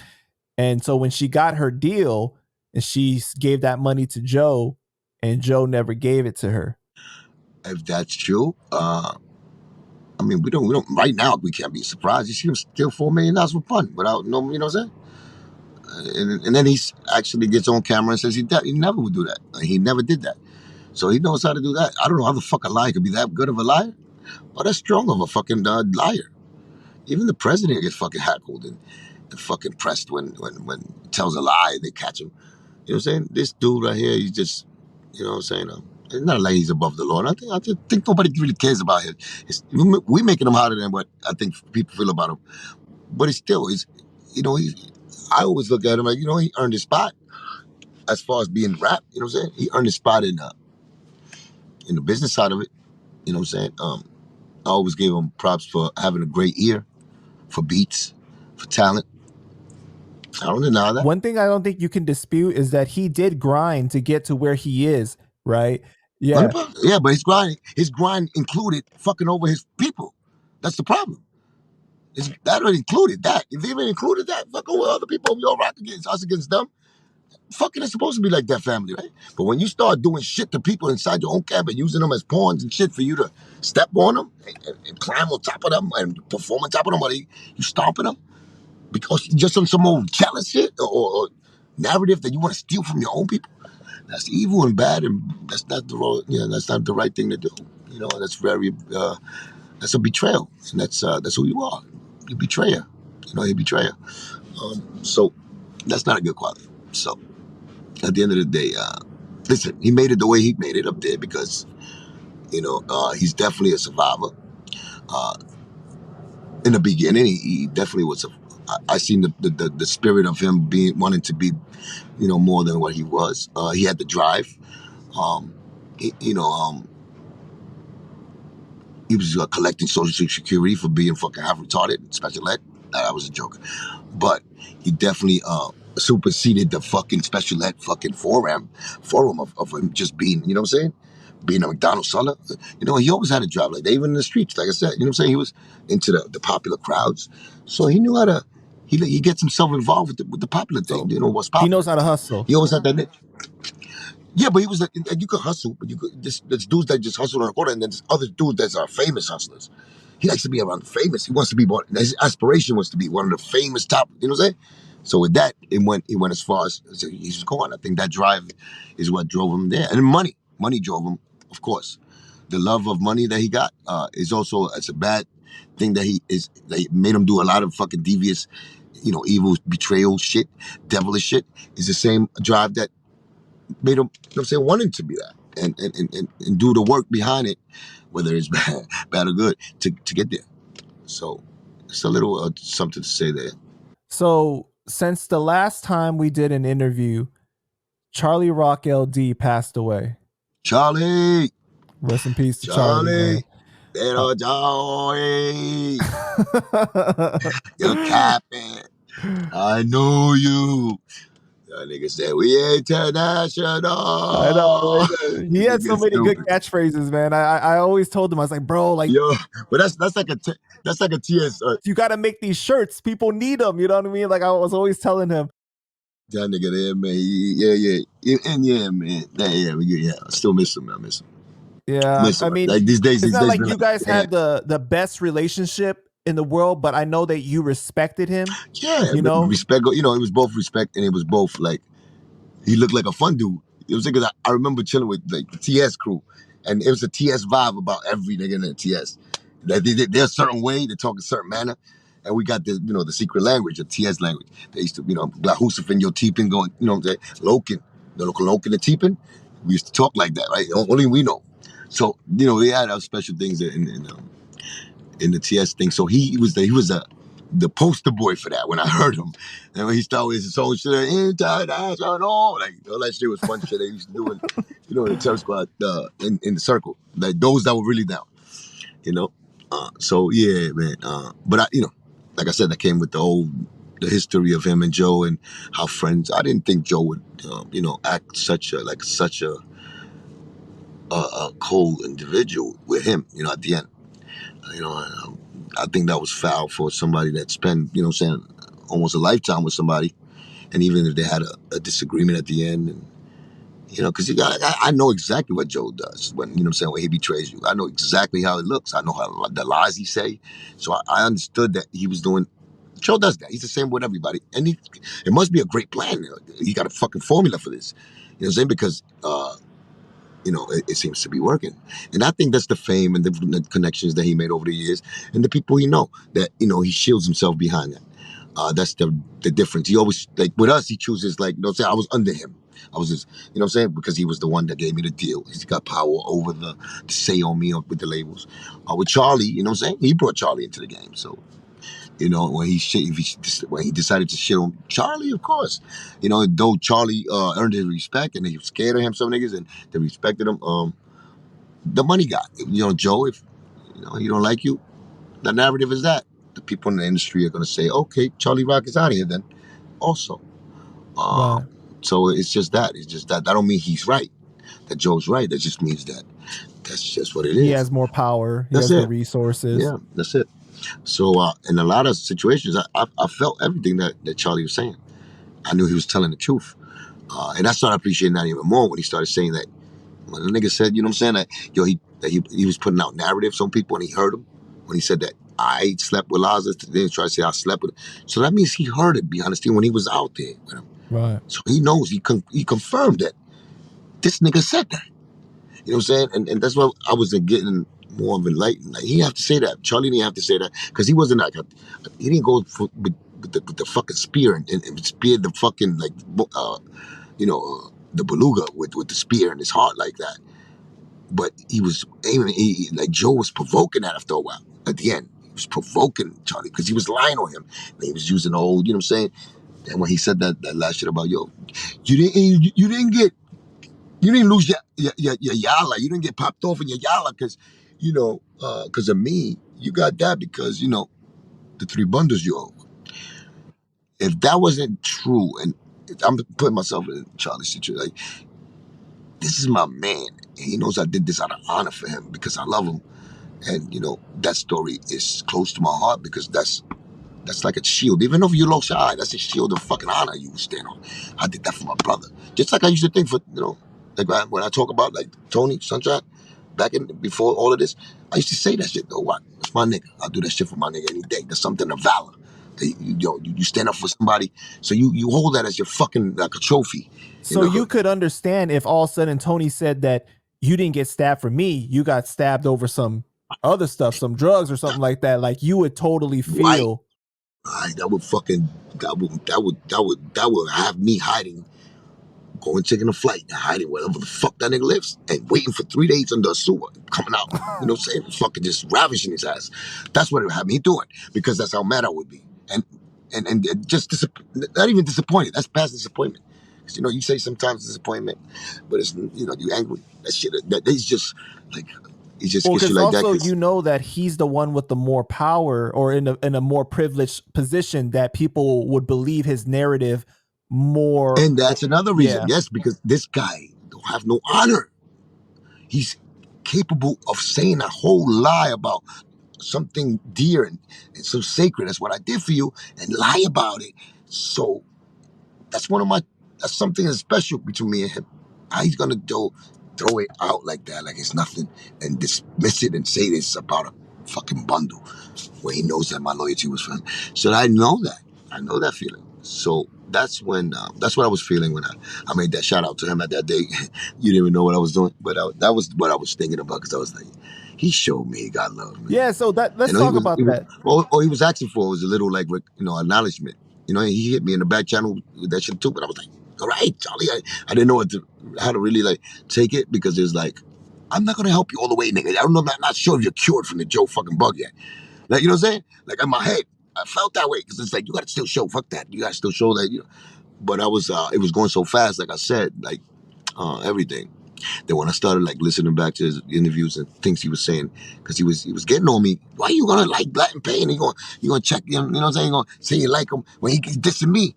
And I was like, Latin, my nigga Latin is cool with me. I don't know him for on a real personal level, but he's been cool, man. He's been supportive. And I was trying to bring peace. You know what I'm saying? I told Latin the same thing, like, yo, what I'm saying? Squash that shit. Stop talking about him, because you're not on that like that right now with you. And he's saying a lot of good things about Joe. So you're fucking working, backwards. That's what I was saying to Latin Pain. So stop it, leave him alone. Like, and he was like, cool, he did for a little. So let's talk about that, because you and I were talking that one day, right? And we were talking about, yo, you were telling me you were going to do this type of video, and next thing I know, you put out a video, but it wasn't what you said you were going to do. You know, it was actually a shout out to Charlie. It was a very powerful message to Charlie out of nowhere. And you were saying, yo, you on the right road. You're doing a great thing. And, you know, I'm proud of you. Yep. And it just seemed like it came from left field, right? It did. And For but y'all, you yeah. had this like urge for some reason to do it that day. And that was literally what, like 5 days or some very short amount of time before he passed. Yep. So that was crazy. It was like almost like a divine intervention that led you to go do that. Don't start using big words with me, because that's when you start scaring me with the bullshit. Right? Let's just say, I don't know, you got a gut feeling or something. Because, yeah, and I had a lot of fucking like gut feelings before in life. You know, with the pun, Flowers for the Dead, all this shit. So, yeah. But yeah, I mean, the spiritual side, you know, when your spiritual side, I know when it's strong, it'll be clues that how strong it is when you feel certain things, and they come out, good, the bad or good. Usually fucking bad shit always. You know what I'm saying? It's like I hit the lotto and I know 2 hours before. So it's not like that either. It's about just, the mind, the body, what your thought patterns like, and you got to be really in tune with things. And it's not a trick. I don't know what the fuck I'm doing. It's not like I know I'm doing this. I just felt it. And that's what it is, you know. I just felt the need to do it. I felt that he deserved it. It was, you know what I'm saying? Besides that, had him in my mind without letting people know, because it was just in my mind, like, yo, this nigga because he put a fucking, the thing on my head. I mean, when I got, snuffed, he put that shit on again. And when I squashed the beef between him and Latin Pain, that I went through all that shit, and he was telling me, yo, why you gonna side with an enemy? I did all that shit. Next thing you know, I see this nigga Charlie fucking put the fucking shit when I get snuffed. He put the comparison. He said, him like me, never. I was like, what the fuck is this? I'm like, again, I felt like fucking, this nigga did the Tony on me. He bit me again. Like, as soon as I fucking help him. And I Goya helped him out with interviews, with Doggy Diamonds. I was giving him help through me. You know what I'm saying? My people's just, I threw you over there with him. So I'm like, what the fuck? Ungrateful shit. What's up with this ungrateful shit?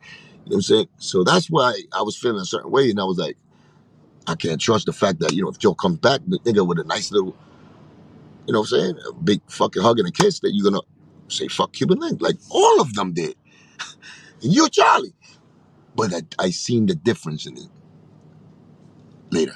That was like a good 2 months I was marinating with that in my head. But then I seen other things that he was doing, like recently at the time. He was bringing my name. I think he saw that. He found out about me squashing the shit with like telling him to stop talking about him. He saw me, you know what I'm saying, like repping a little more for him, because I was doing it, but it just caught him late, because I think with the times was moving so fast, so he was reacting as he was going. And I think because then after that he did that. Then they asked him another thing, they did another interview with him after that, and then he was like, nothing, like everything's cool with me, and he hasn't talked to me. We didn't. I was mad. Like, this nigga, damn, bit my hand again, this motherfucker. So he didn't really address me like within each other, but I seen him in the public when he did the next interview. He was like, yeah, CLK is cool, man. He's cool, man. And no, you know what it was? It was MREC. Remember when he was on MREC? He was like, shout out to the brother Link. Yeah, shit like that. Yeah. So I was like, what the fuck? Is this nigga crazy? You know what I'm saying? Just this man, they did this. You think I'm a fake nigga or something? That I'm gonna forget about things? I don't forget. So then I started. That was the equation that was in my head, that I was trying to solve that problem, like, or trying to find a solution, like, to make of Charlie. Like, what the fuck? What's going on with this nigga? He's talking about he's an honorable nigga. He's standing on his way, and then he does that to me. That's not honorable shit. That's not real. You know what I'm saying? Stand up shit to me. So I was going through that. But then I seen, like I said, other, like MREC joint. I seen other things where he, you know what I'm saying, when he was saying things. And when he said, he stuck up for me when he started saying, the things that Joe did, that was foul, and rumors he started. When he did that shit, and he said certain things that put me, enlightened me, because he put me onto shit. More solutions to the closure that I'm looking for. You know what I'm saying? That felt like, okay, man, that makes sense. That's true. I was right. I think that with Charlie, he liked that camaraderie. Like he wanted like to, really feel like he was with the people and they was with him and everything. And so I think that he wanted that with you. Because he sounded because he knew that was part of me. He knew I had that part of an artist that I'm who I am. I'm free. I got the freedom to do it. I choose to do what I do, and I stand up for what I believe. He knew that Joe was wrong. He saw the inside out too. He saw that inside how Joe was running that terror squad, and he didn't agree with it either. He couldn't stand by this nigga Joe doing fuck shit and fuck moves that he doesn't believe in. Because his honor won't let him. And that's what I think me and him had. But we didn't have enough time to really, like, you know what I'm saying? We was getting there. Like I said, things happen like that. And you see how it was happening in front of our eyes. You saw it in that way, and you saw the backfield of it. So, you know what I'm saying? That was a relationship that was definitely going to go further than all that. You know what I'm saying? No homo shit, because I know how niggas, I wasn't trying to deliberately take fucking Charlie from Joe, you fucking bastards. But I'm just saying that it was just happening. No, it would be more gay if I say it was just happening naturally. But rest in And peace I'm to gonna the have to big. cut that out the Rest in peace. interview. And I remember, when all this is happening, man. Like when he passed away, and I heard the news, because I heard that shit in the morning. I broke night, and I was on a computer. Somebody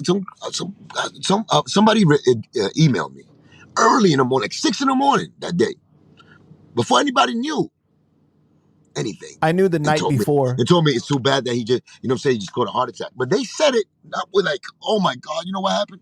They just gave me props on some just being Cuban link, right? And then be like, yeah, and then he's like, yo, I love the new interview you did with then they shout out Charlie.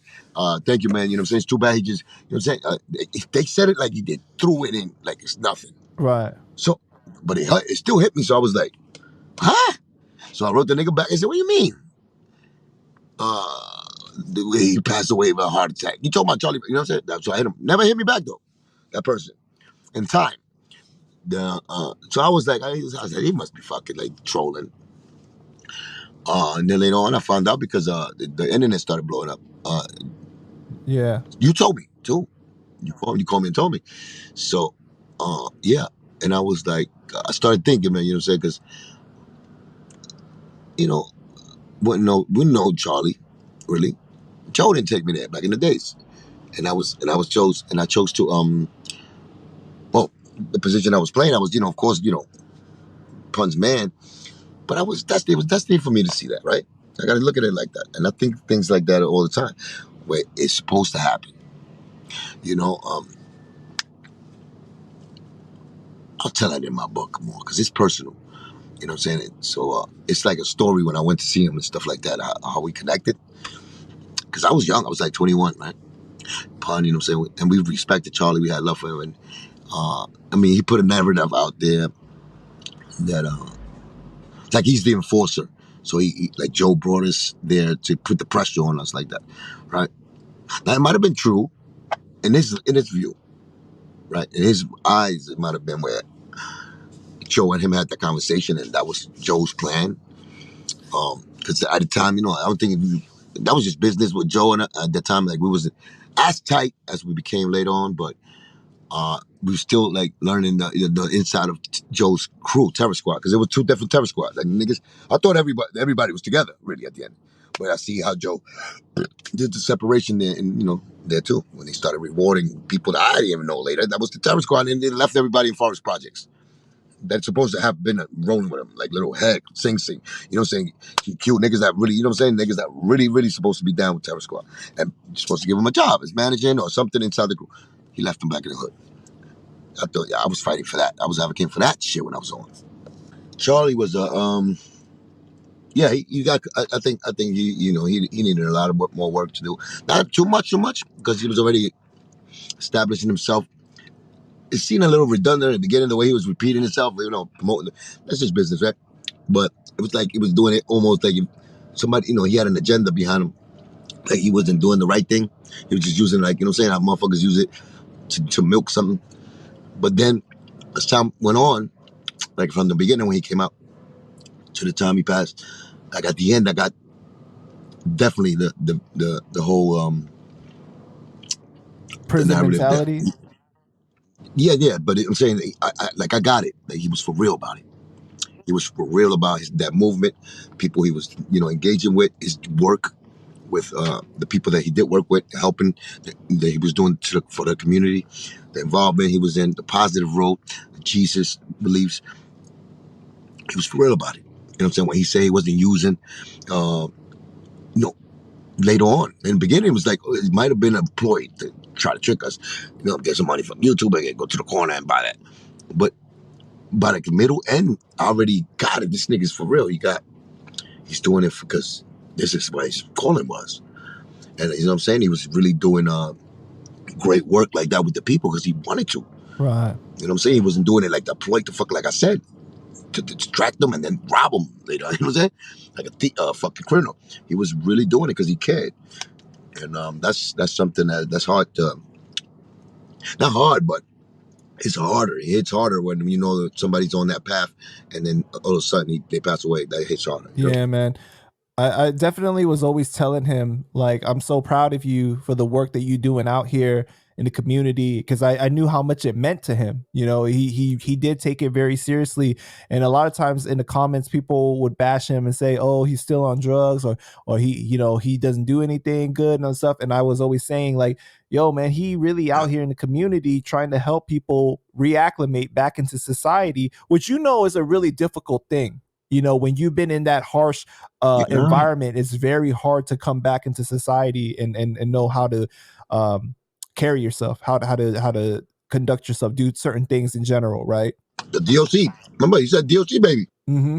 Right. It was a DOC Right. baby, and he took pride of it. But he also wanted to show how a DOC baby, which is somebody that was born and raised in a system in a correctional system, could change their life. So Charlie named himself the DOC baby, product of the penal. I say fucking correctional system. What the fuck did I say penal for? Penal enlargement plan. It's Hey yo, no, but Charlie, he prided himself in being a DOC baby. He always said that. He started saying that more and more because I think he just wanted to, like, he accepts his truth, he accepts his past, and he definitely wanted to relate to the kids the meaning of what he meant. And I think what the meaning was is, yeah, he was proud to be that because that was his reality. He had to embrace that. He has to take that in and say, yeah, this is where I come from. Now be proud of it, but realize that this right here is what made me work harder for me to become this one at the end. Saying to be this successful. And that's what I think he was looking at. He was looking at the end game was going to be where he was successful. And, making a big business of helping the community with the knowledge he gained. And for people to really be surprised, like, yo, you could, and be an inspiration to those that, you know what I'm saying, that's going through the same thing. If I came from here and I'm really the poster boy for this, you can make it too. And I made it, you know what I'm saying? You can make it too. That was his whole message, I think. You know what I'm saying? So I got it. Definitely. All right, so switching up gears. Now, you and I were on Clubhouse recently with Whack 100. Shout out to Liza for setting that up. Whack it. What is your what is your relationship with Whack like these days? He announced you are going to be a part of the Big Pun series as a consultant. Okay. I don't know nothing yet, man. You know what I'm saying? Because I'm like I said, man. I mean, I don't know what's going on. Like I said, I hope for the best. I didn't do that for that. I'm not happy because I'm gonna be a part of it, and I'm happy that what I'm saying, somebody and people that grew up, that I seen grow up, what I'm saying, and they're my family. I consider them family. We've been through so much, and we've seen so much of life, together, and we shared so many stuff.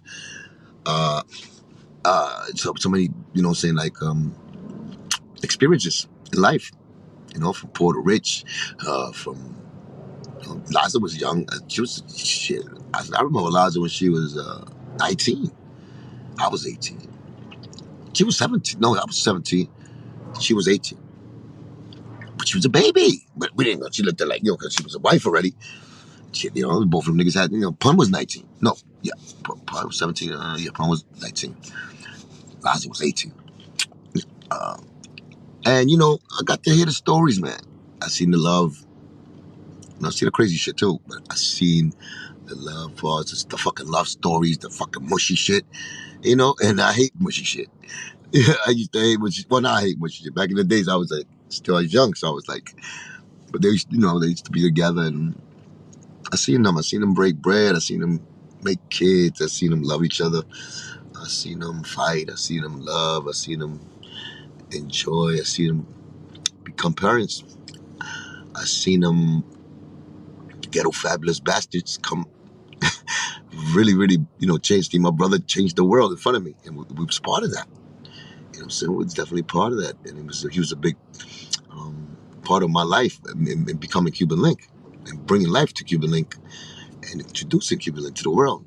You know, um, and that's not a regular thing. You know what I'm saying? Like you fucking out of nowhere.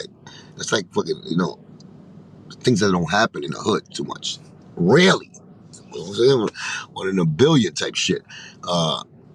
Especially to an immigrant nigga that comes from another country. You know what I'm saying? That his first language was, English.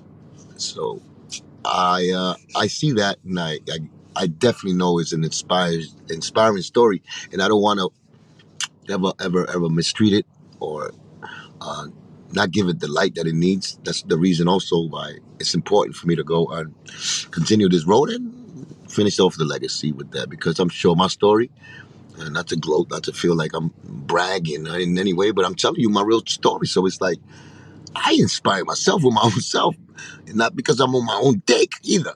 I'm just, when I think back, sometimes I skip shit. Like I don't really get it until you see the foundation for what it is and where it come from, how it was made, and you know what I'm saying. That's like what Laza and them are working right now on the TS story.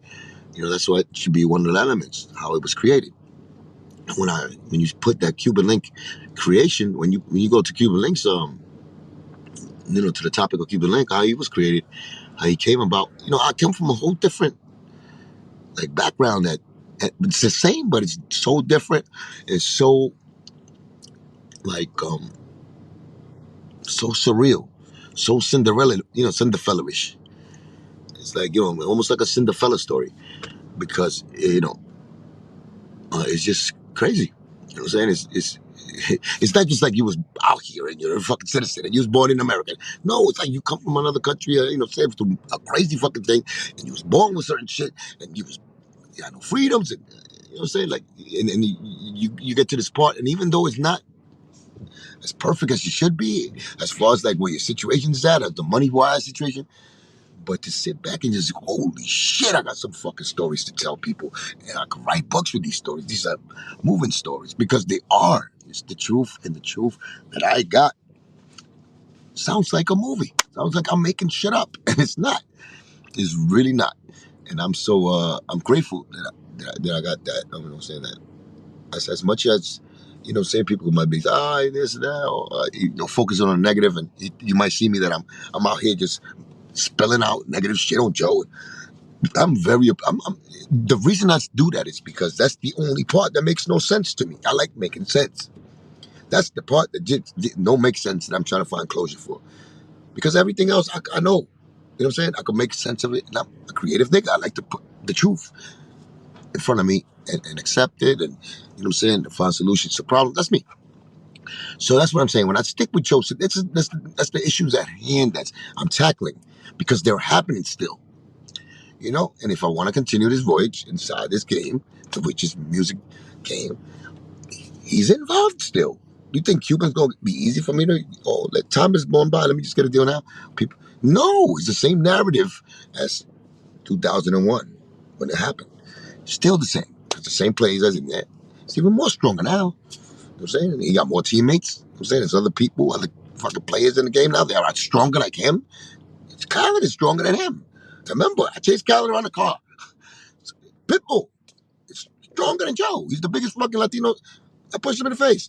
You understand? So I got into this shit when I was here. So it's not just that. I'm talking about the power. I'm not talking about the street level. I'm talking about the industry and how I'm viewed. I know what happened. Now, like I said, I had to explain the fact why I did that to them. Thinking, and at the end of the day, you see how Khaled didn't do it yet, but Khaled knows. Khaled knows I always liked him. He's a cool dude.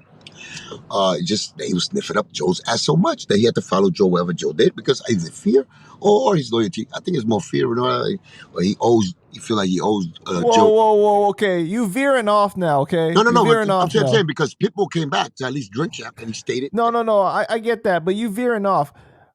We're talking about the Big Pun series. Okay, I don't know "Oh how we shit, went. that's right." See, see, we were fucking left. Okay, see, I was about to argue too. see. Okay, so My bad, y'all. I know that you're happy. You actually saw a fucking Vietnam flashback just happen in front of y'all. So when I tell y'all niggas I'm a Vietnam vet, I'm telling you that I am. I, I know And I that would you're have fucking fought you happy. for that. So I would have said, I no, know I you're didn't. happy for Liza and So the Liza, family yeah. So and I'm happy. everything. Like, Wait. okay, I know you're happy for Liza and everything, right. but you got to admit that you are happy that you are going to be a part of it to at least give I a don't lot of know if authenticity to. I can't get happy for something that is not very. I have not in concrete Okay, so know that I'm gonna but do. I don't like getting happy but about things that I'm. but the idea sounds nice. The No, idea sounds nice. it makes sense. There's no idea to me like that. I don't think like that. What I think is this: there can never be a pun documentary and be 100% proof without Cuban. That's how I really know and understand that. They know that. People should know that. I know that, but it's not like I'm over there like, oh, I gotta be part of this. Never. Because I've been through situations where people get in situations and they do them. They don't really invite other people. They do them. Because whatever it is, I'm the other side. I'm the one that I get in situations, business situations, that bring everybody. But it's not one motherfucker that's been in a situation after all this, besides pun, that ever brought me into their situation and made me capitalize or be part of something to enhance whatever it is. You understand me? So I don't like talking like you want me to talk, that I'm happy or fake it off, because it's really not, I'm not really, I don't know, I'm not sure. And if I'm Cuban Link and I'm this important, or I am this close to the family of the people that's making this thing, I should have been got a fucking word of just that in business, if it's business. But I don't want to say things like that because I don't know. That's just how I feel. I don't have to be true. I feel that. Nobody can tell a pun story better than me except maybe Liza, and she gonna tell it in a different tale from a different side of a view. The other half, I got it. So that's what I'm saying. And it's not like I'm over here trying to say, yeah, you know what I'm saying? Or I I try to act like respect that. I'm too good for him. I'm here available. I'm available for any talks. I've been shouting out, and not just because of that.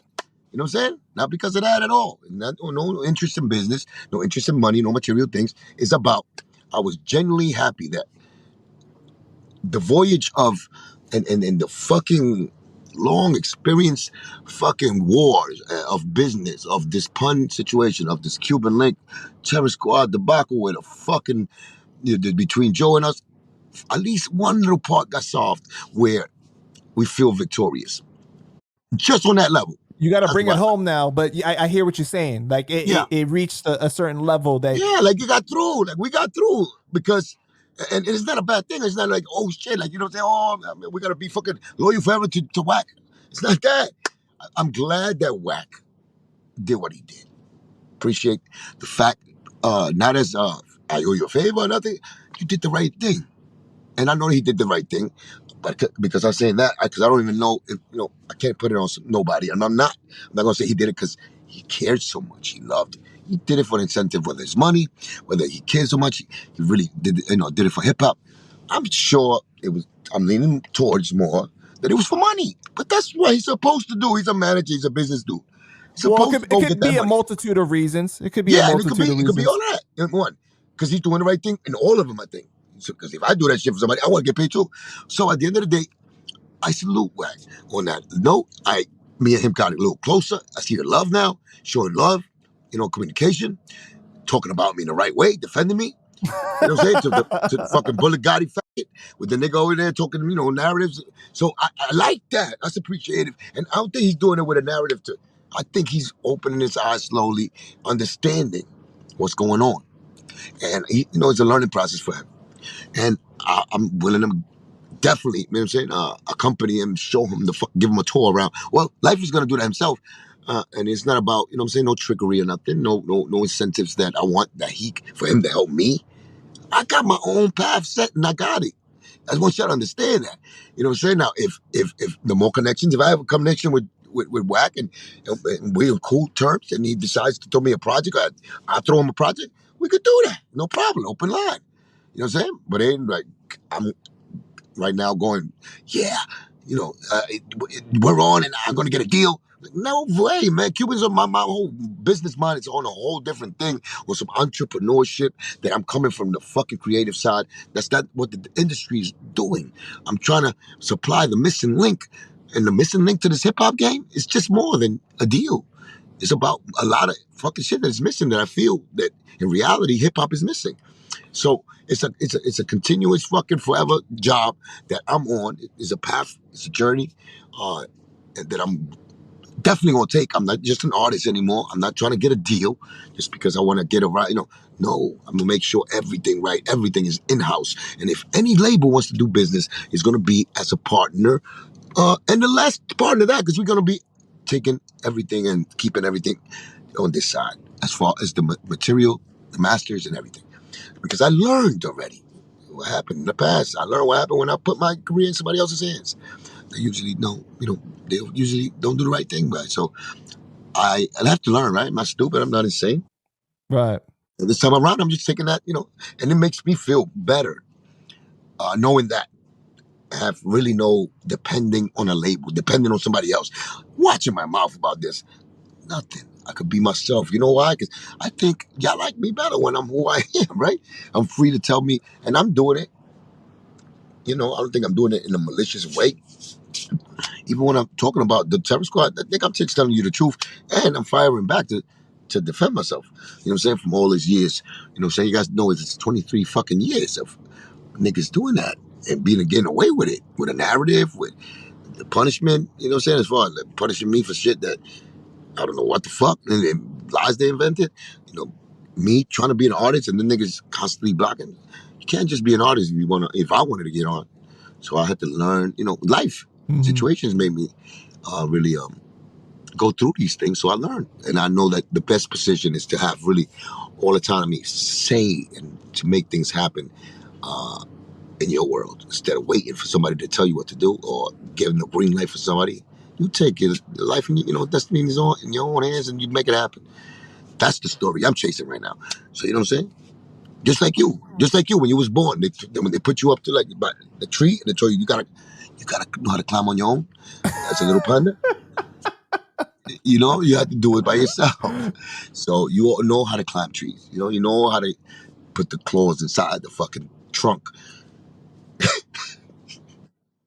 Panda, the fuck is wrong with you? You fucking little animal. What's going on? What do you think about the narrative that people are running with saying that Wack does not have pure intentions and he's going to end up destroying this. He's going to end up destroying the pun legacy, or Liza's going to end up regretting this, or he's going to end up messing up that album, that they're doing the remix album for pun. I mean, I don't feel really nothing. I mean, I don't feel no kind of way towards them. I think they're just chiming in, scared of the you know what I'm saying, of the unknown. It's a sensitive I think thing. that It's when you're talking about pun, it's a sensitive. The very love is in there, sensitive thing. but it's also, but to those people, I would like to say this: who could fuck up the Terror Squad, the Punch, fucking catalog, Cuban Links catalog, the whole Terror Squad like catalog when it comes to that side more than Joe? I want to know who could fuck up that more than him. He's already done for 20 years. Because nobody could fuck it up more than him. Nothing. You cannot silence a motherfucker for 20 years to the masses of the people like that, because, that happened to me. You can't get robbed for $4 million like that and fuck up the pun money and make this fucking family go to the shelter. More than Joe. That really happened. So who could fuck up the Joe, the Terror Squad, you know what I'm saying, the big pun, workings within workings and the family structures? Who could fuck it up more than Joe? I'm asking y'all that.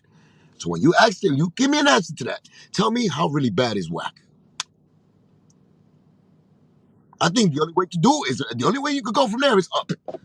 You understand? Because I think we niggas done hit rock bottom a long time ago when it came to like the state of that of those things right there. And you know better than anybody some of the tactical strategic approaches that Whack does, right? Like he got Yeah, on yeah, you and everything. I know. So I understand that people, are cautious about, him being at the forefront of trying to do this, especially those that are very regional based. They're like, oh, it should be somebody from New York doing it. It should be this. It should be that. Should have been one of Pun's people doing it. But it's like, man, like nobody stepped up to do it before to help. You know what's crazy? You know what's crazy? That's how we thought. We thought it's like, when everything was done and everything, and Pun passed, and I left Stereo with the scar and everything. You know what I'm saying?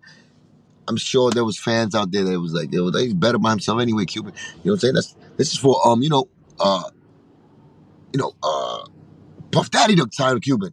You know what I'm saying? This is for Jennifer Lopez to buy the catalog for help Liza and the kids, because that was Pun's sister. That was for this. They always had somebody else.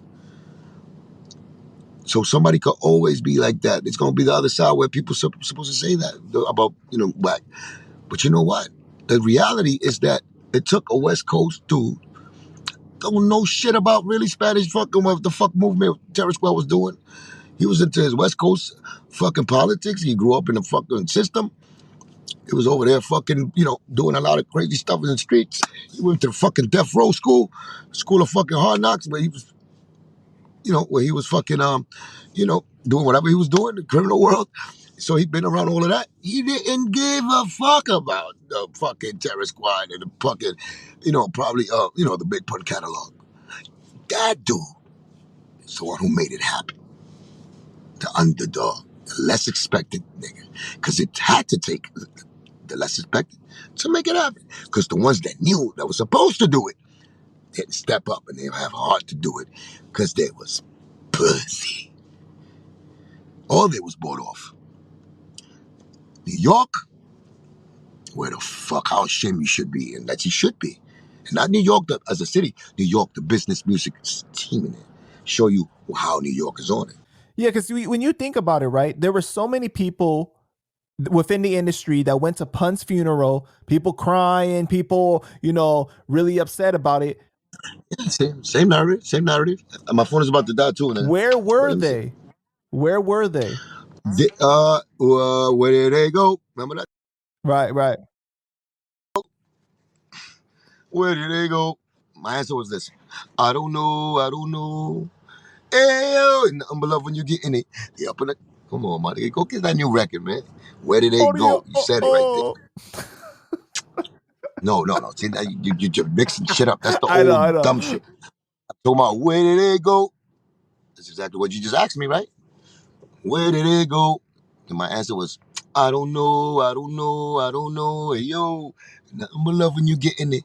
Up in the club when you kicking it. And seeing you double and triple it. When they, but the minute.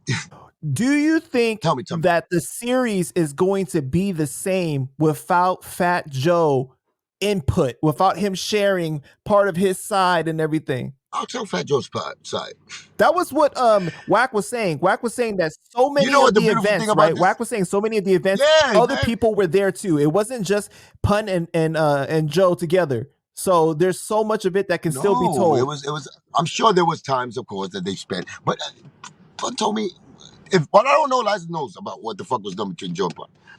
The times that they spend there was times that they share. I'm sure we cannot trust Joe anyway to say the truth about when Pun and him was together alone. Can never trust what Joe says. Nobody believes him. I mean, like as far as me, he might say a story that you might like, and it might be like, oh, yes, it's so funny, or whatever it was. But I ain't gonna believe him because his eyes gonna be twitching. Something's gonna be happening.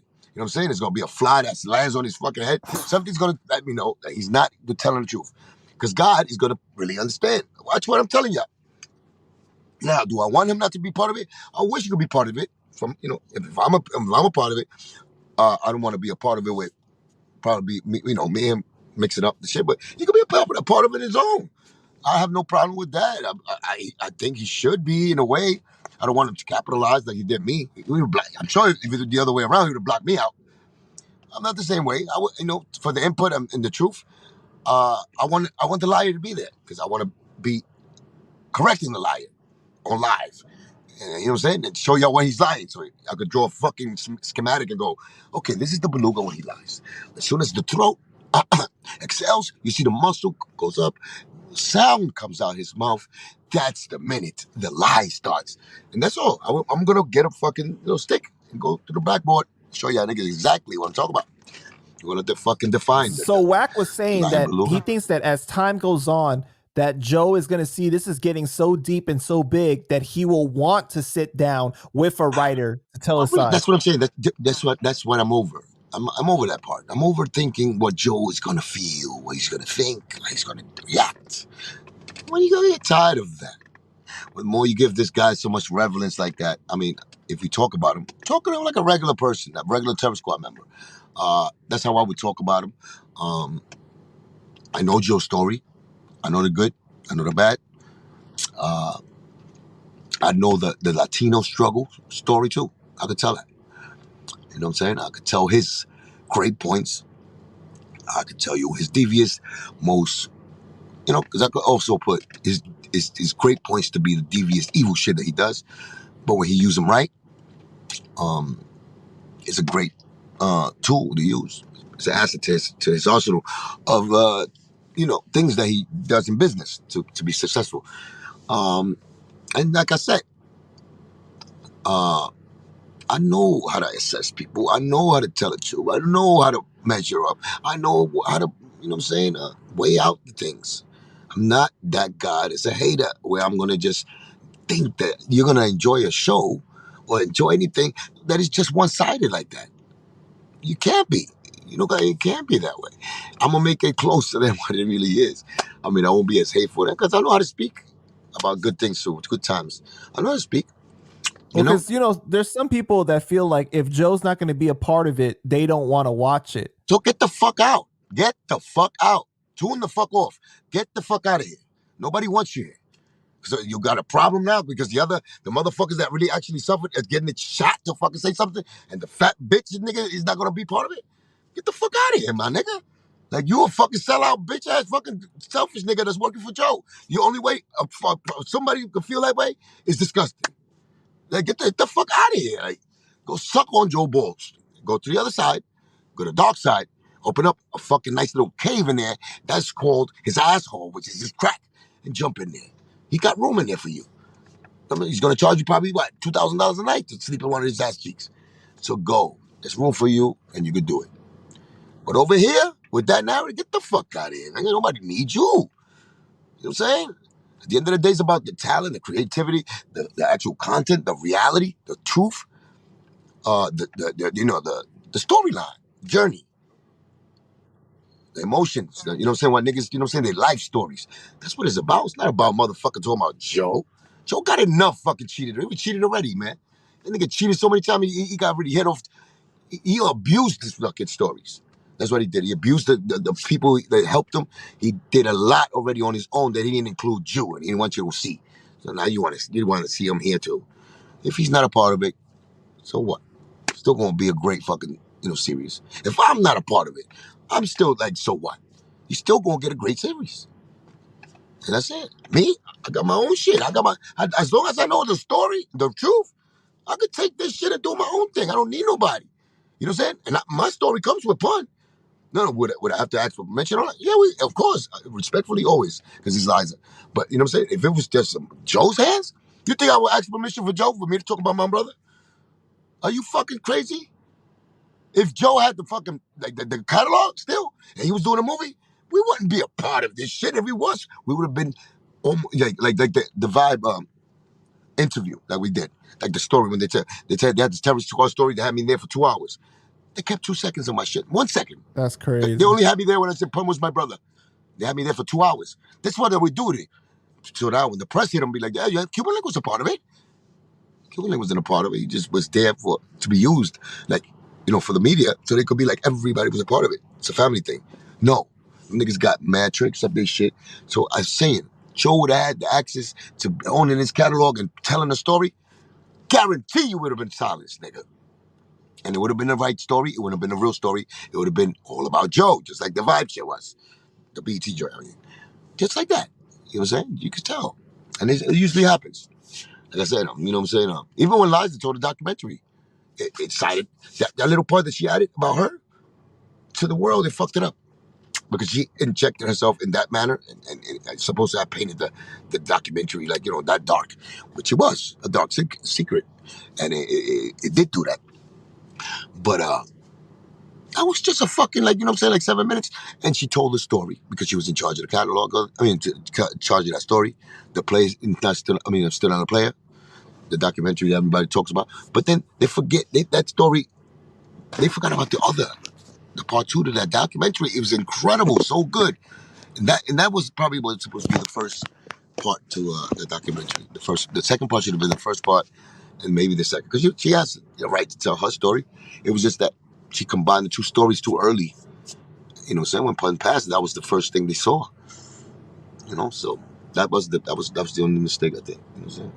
So Wack ended up saying that if Nori does not interview Big Pun's wife, right, then that's him saying fuck Big Pun. He ended up reaching out to Nori, and Nori said once the script is done, we will take it from there.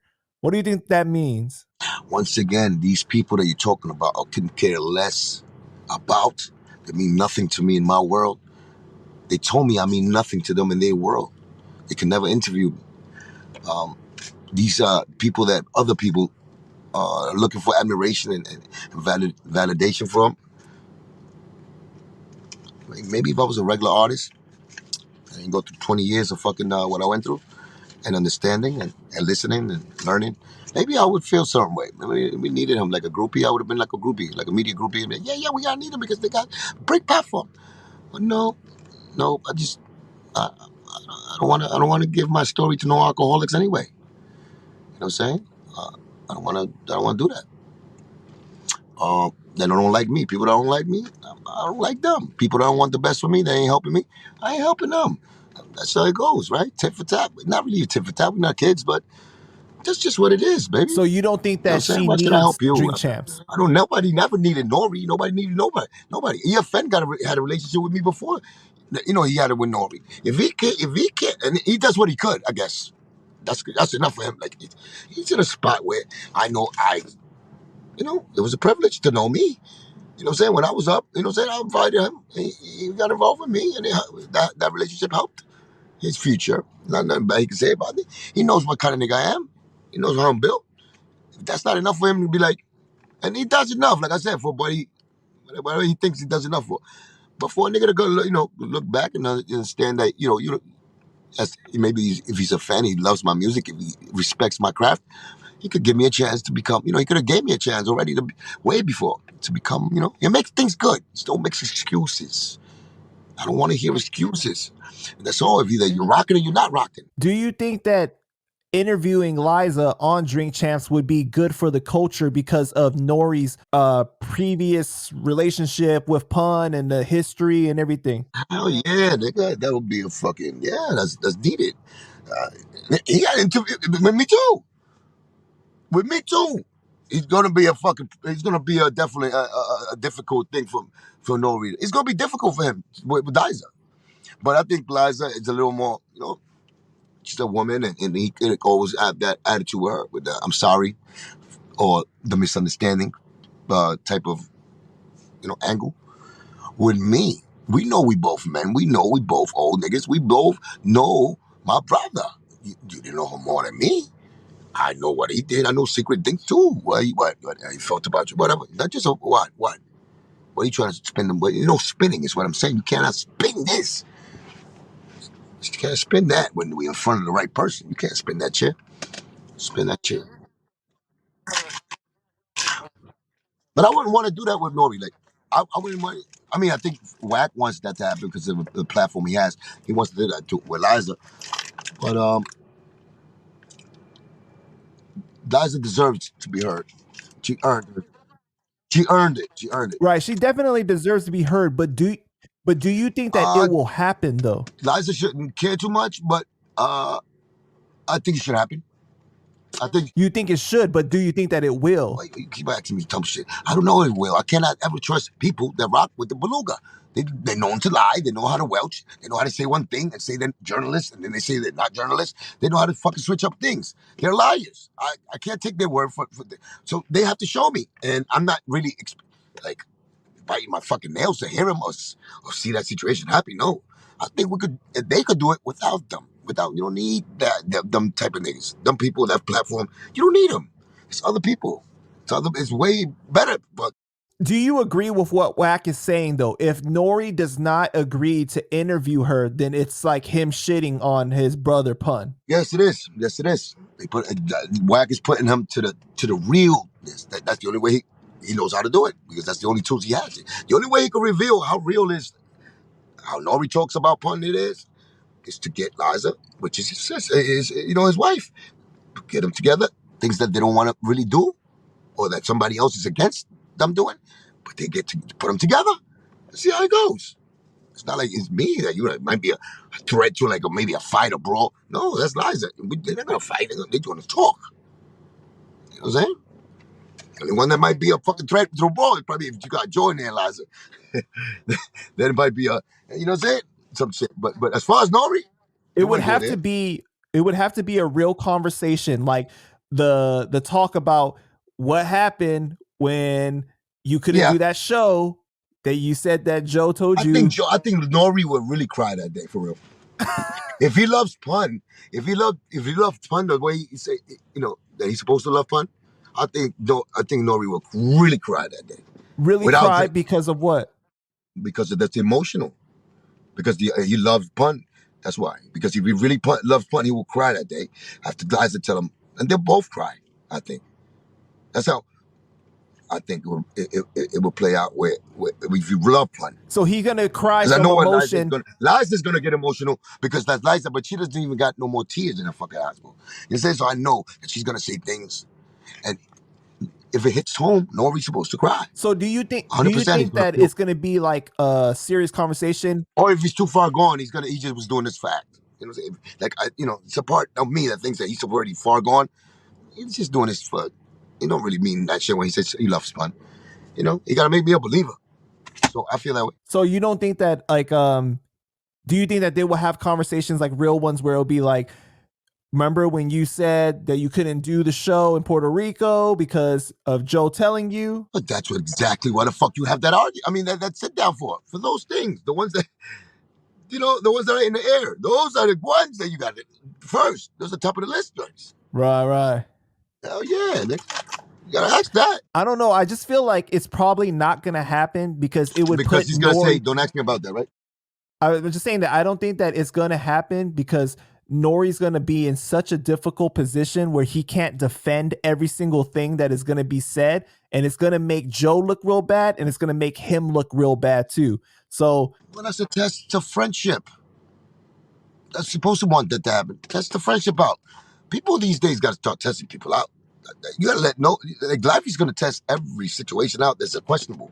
See, but this is why Wack is such a genius, because of the way that he sets it up. He puts the pressure where it's like, he's like, Nor, we can't get this interview. You let me bring Game up there. You let me, you was just interviewing. Not the Fat Joe I know. Right. You was just interviewing Irv Gotti. You know what I mean? Like, the Fat Joe I know would want his brother to win, Of course. I mean, come on. Wack know what he's doing. Right. And he's showing how veteranship, his tricks up his butt.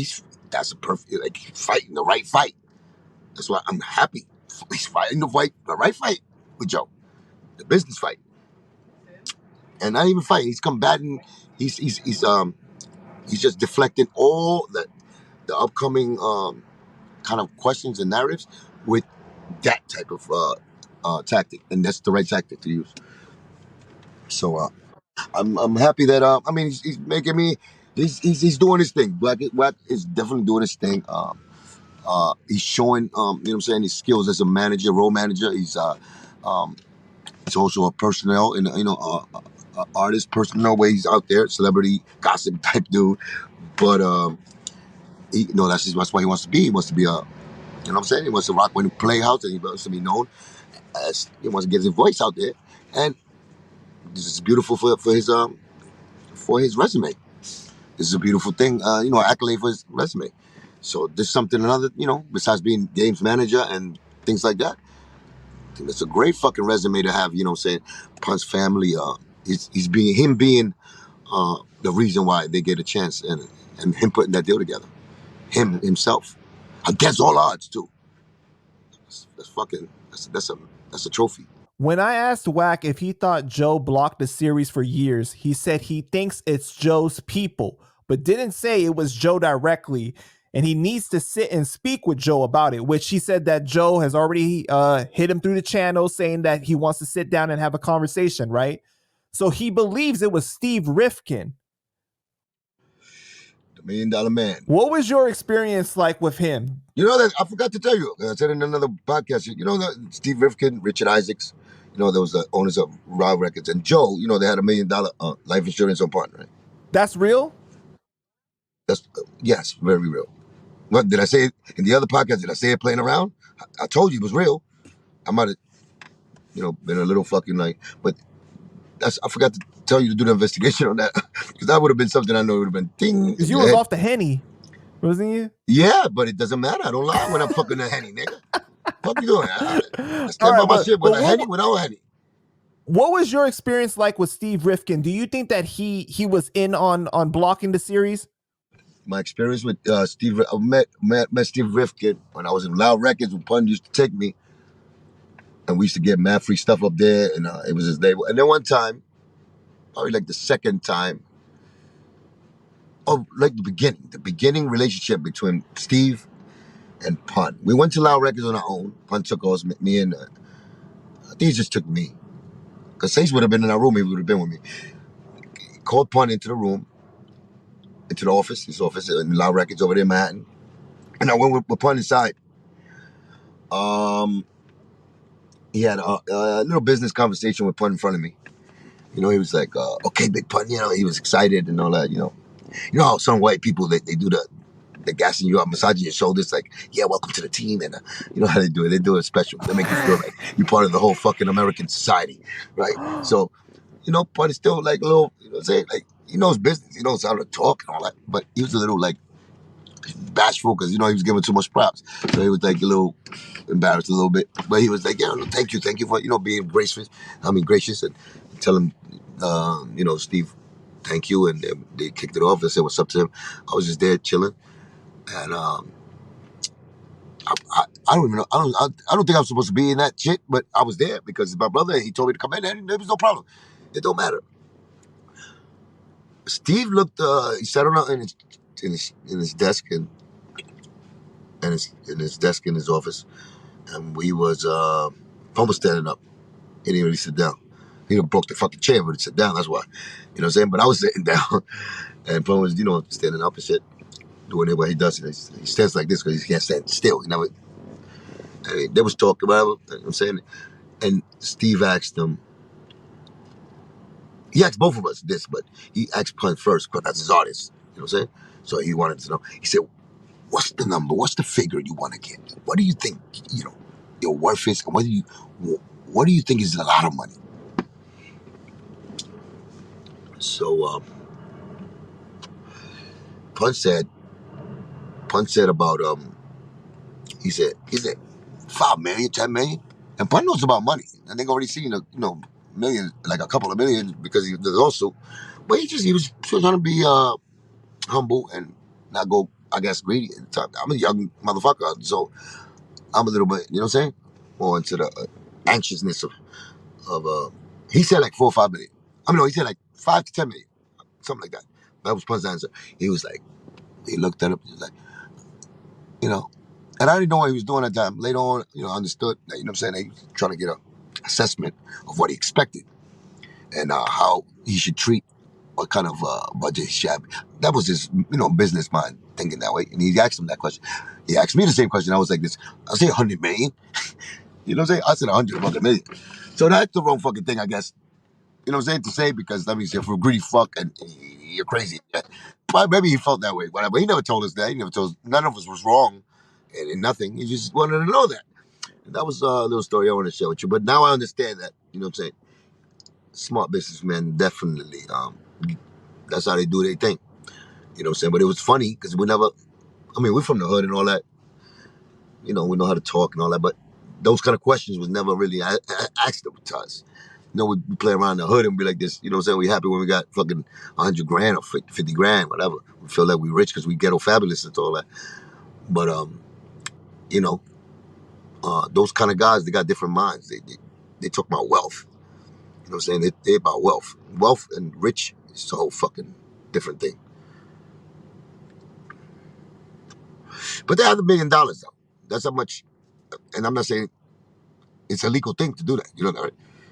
Yeah, the fact that you could put a life insurance on an artist when they sign to a label, the label is in all rights to do that. They had $1 million contract, life insurance with Pun, and then they cashed in when he died. Pun, that's not a problem. The problem is, what the fuck is Joe in there?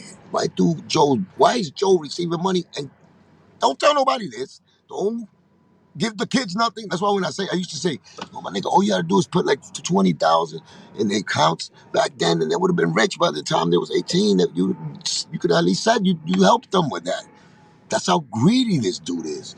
After you gained from Pun's death, you had incentive to gain.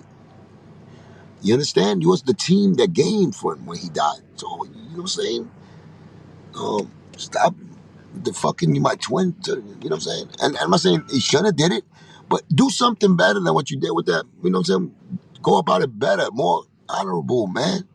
That's why all the honor is stripped from you because you stripped it from yourself. You stripped it from yourself. I didn't do that. And that's the reason I'm behind a lot of things. It's always a reason with me, man. I don't go at people for no reason, man. I'm sure if I get that story out to you, you're gonna if you put yourself in my shoes, you would have did that. I guarantee you would have did that. Or worse, I still be having mercy on niggas. You know what I'm saying? Because I'm not all that. You know what I'm saying? All that where you know what I'm saying? That devious with that. You know what I'm saying? It's just the point of you learning your lesson and changing and recognizing that was a mistake and changing it. Because I feel that's where the reward at for me and you. Regardless of what you put me through it, the reward. Because then from now on, you're gonna start doing the right thing. The right thing is really a good thing. Right. So So circling back, do you think that Steve Rifkin was in on blocking Liza, or do you think Joe did it directly? the what? Do you think that Steve Rifkin, because Wack believes that Steve Rifkin was in on blocking Liza's from doing the Pun series? Oh yeah, I believe everybody that was attached to Joe when he makes that call. So, but you do think the call came directly from Joe? 100%, the call went directly to whoever was doing business with Liza, whoever was doing business with Liza, whatever tentacle the Octa Beluga have, as far as like reaching, you know what I'm saying, the whoever needs to be notified, the right person, is definitely put into that industry computer where they will narrow it down for him, other people in there, and they will give him that information. And he'll go and make sure that he gives them a call. 100%. Well, man, I'm really excited for when the series comes out. I know that you and me, we're gonna break down every episode. We're gonna react to it. We're gonna, do the due Yeah, we're diligence gonna and have fun. everything. And if I'm involved, believe me, y'all gonna get the fucking. If I'm involved, I'm just saying y'all gonna get the fucking. I know, but you have to wait until it comes out to give. You got to give you can't give behind the scenes information before it comes out, though. No, I know, but you know how it is. Somebody like this is to the narrative of those that think that whack might fuck it up and it might be whack and all that. Like, if I'm involved, the way I should be involved, as far as like overseeing shit, overseeing shit. If Because even if they don't, if I'm just involved just as a consultant, I'm still gonna be the dickhead. If I fucking see something that's not happening, that's not right, I'm gonna be the nigga. The dick probably get fired the first week when I just jump over shit and be like, yo, that's not how it went. You know what I'm saying? And niggas want to be like, oh, but for theatrical purposes, we have to do it this. No, no, no, no, no. I'll be that. They'll have to probably kick me out to give me my last check the first day. Right. So Liza's gonna grab that. you and be like, "Cure it." But y'all gonna love that because at the end of the day, the French product is gonna be the truth. It's gonna be Right. dope. It's gonna be because the truth is so dope. It's just so dope. I swear to you, the truth is dope. And I said this before. I told you about even Joe. The truth is so dope. I don't know why niggas run away from it. They try to block it. Like, why? Well, you know, The truth. people like think that, oh, this is just going to be a series that is making Joe look bad. I'm like, no one's going to invest Right. all this That's money because. into Yeah. making a series about Pun just to make But Joe just know look that we did bad. it. We did it before. We actually did it before them. This is what we do. That we did right here with me. Panda did. As far as these blogs, him coming, we exposing things that y'all didn't know about the situation, and me talking about, the Terror Squad situation, Joe and all that. Yeah, we gave y'all a preview, and y'all already tuned into this shit. Y'all already tuned into the Pun story. We gonna give it back to my brother right there. This is all about Pun.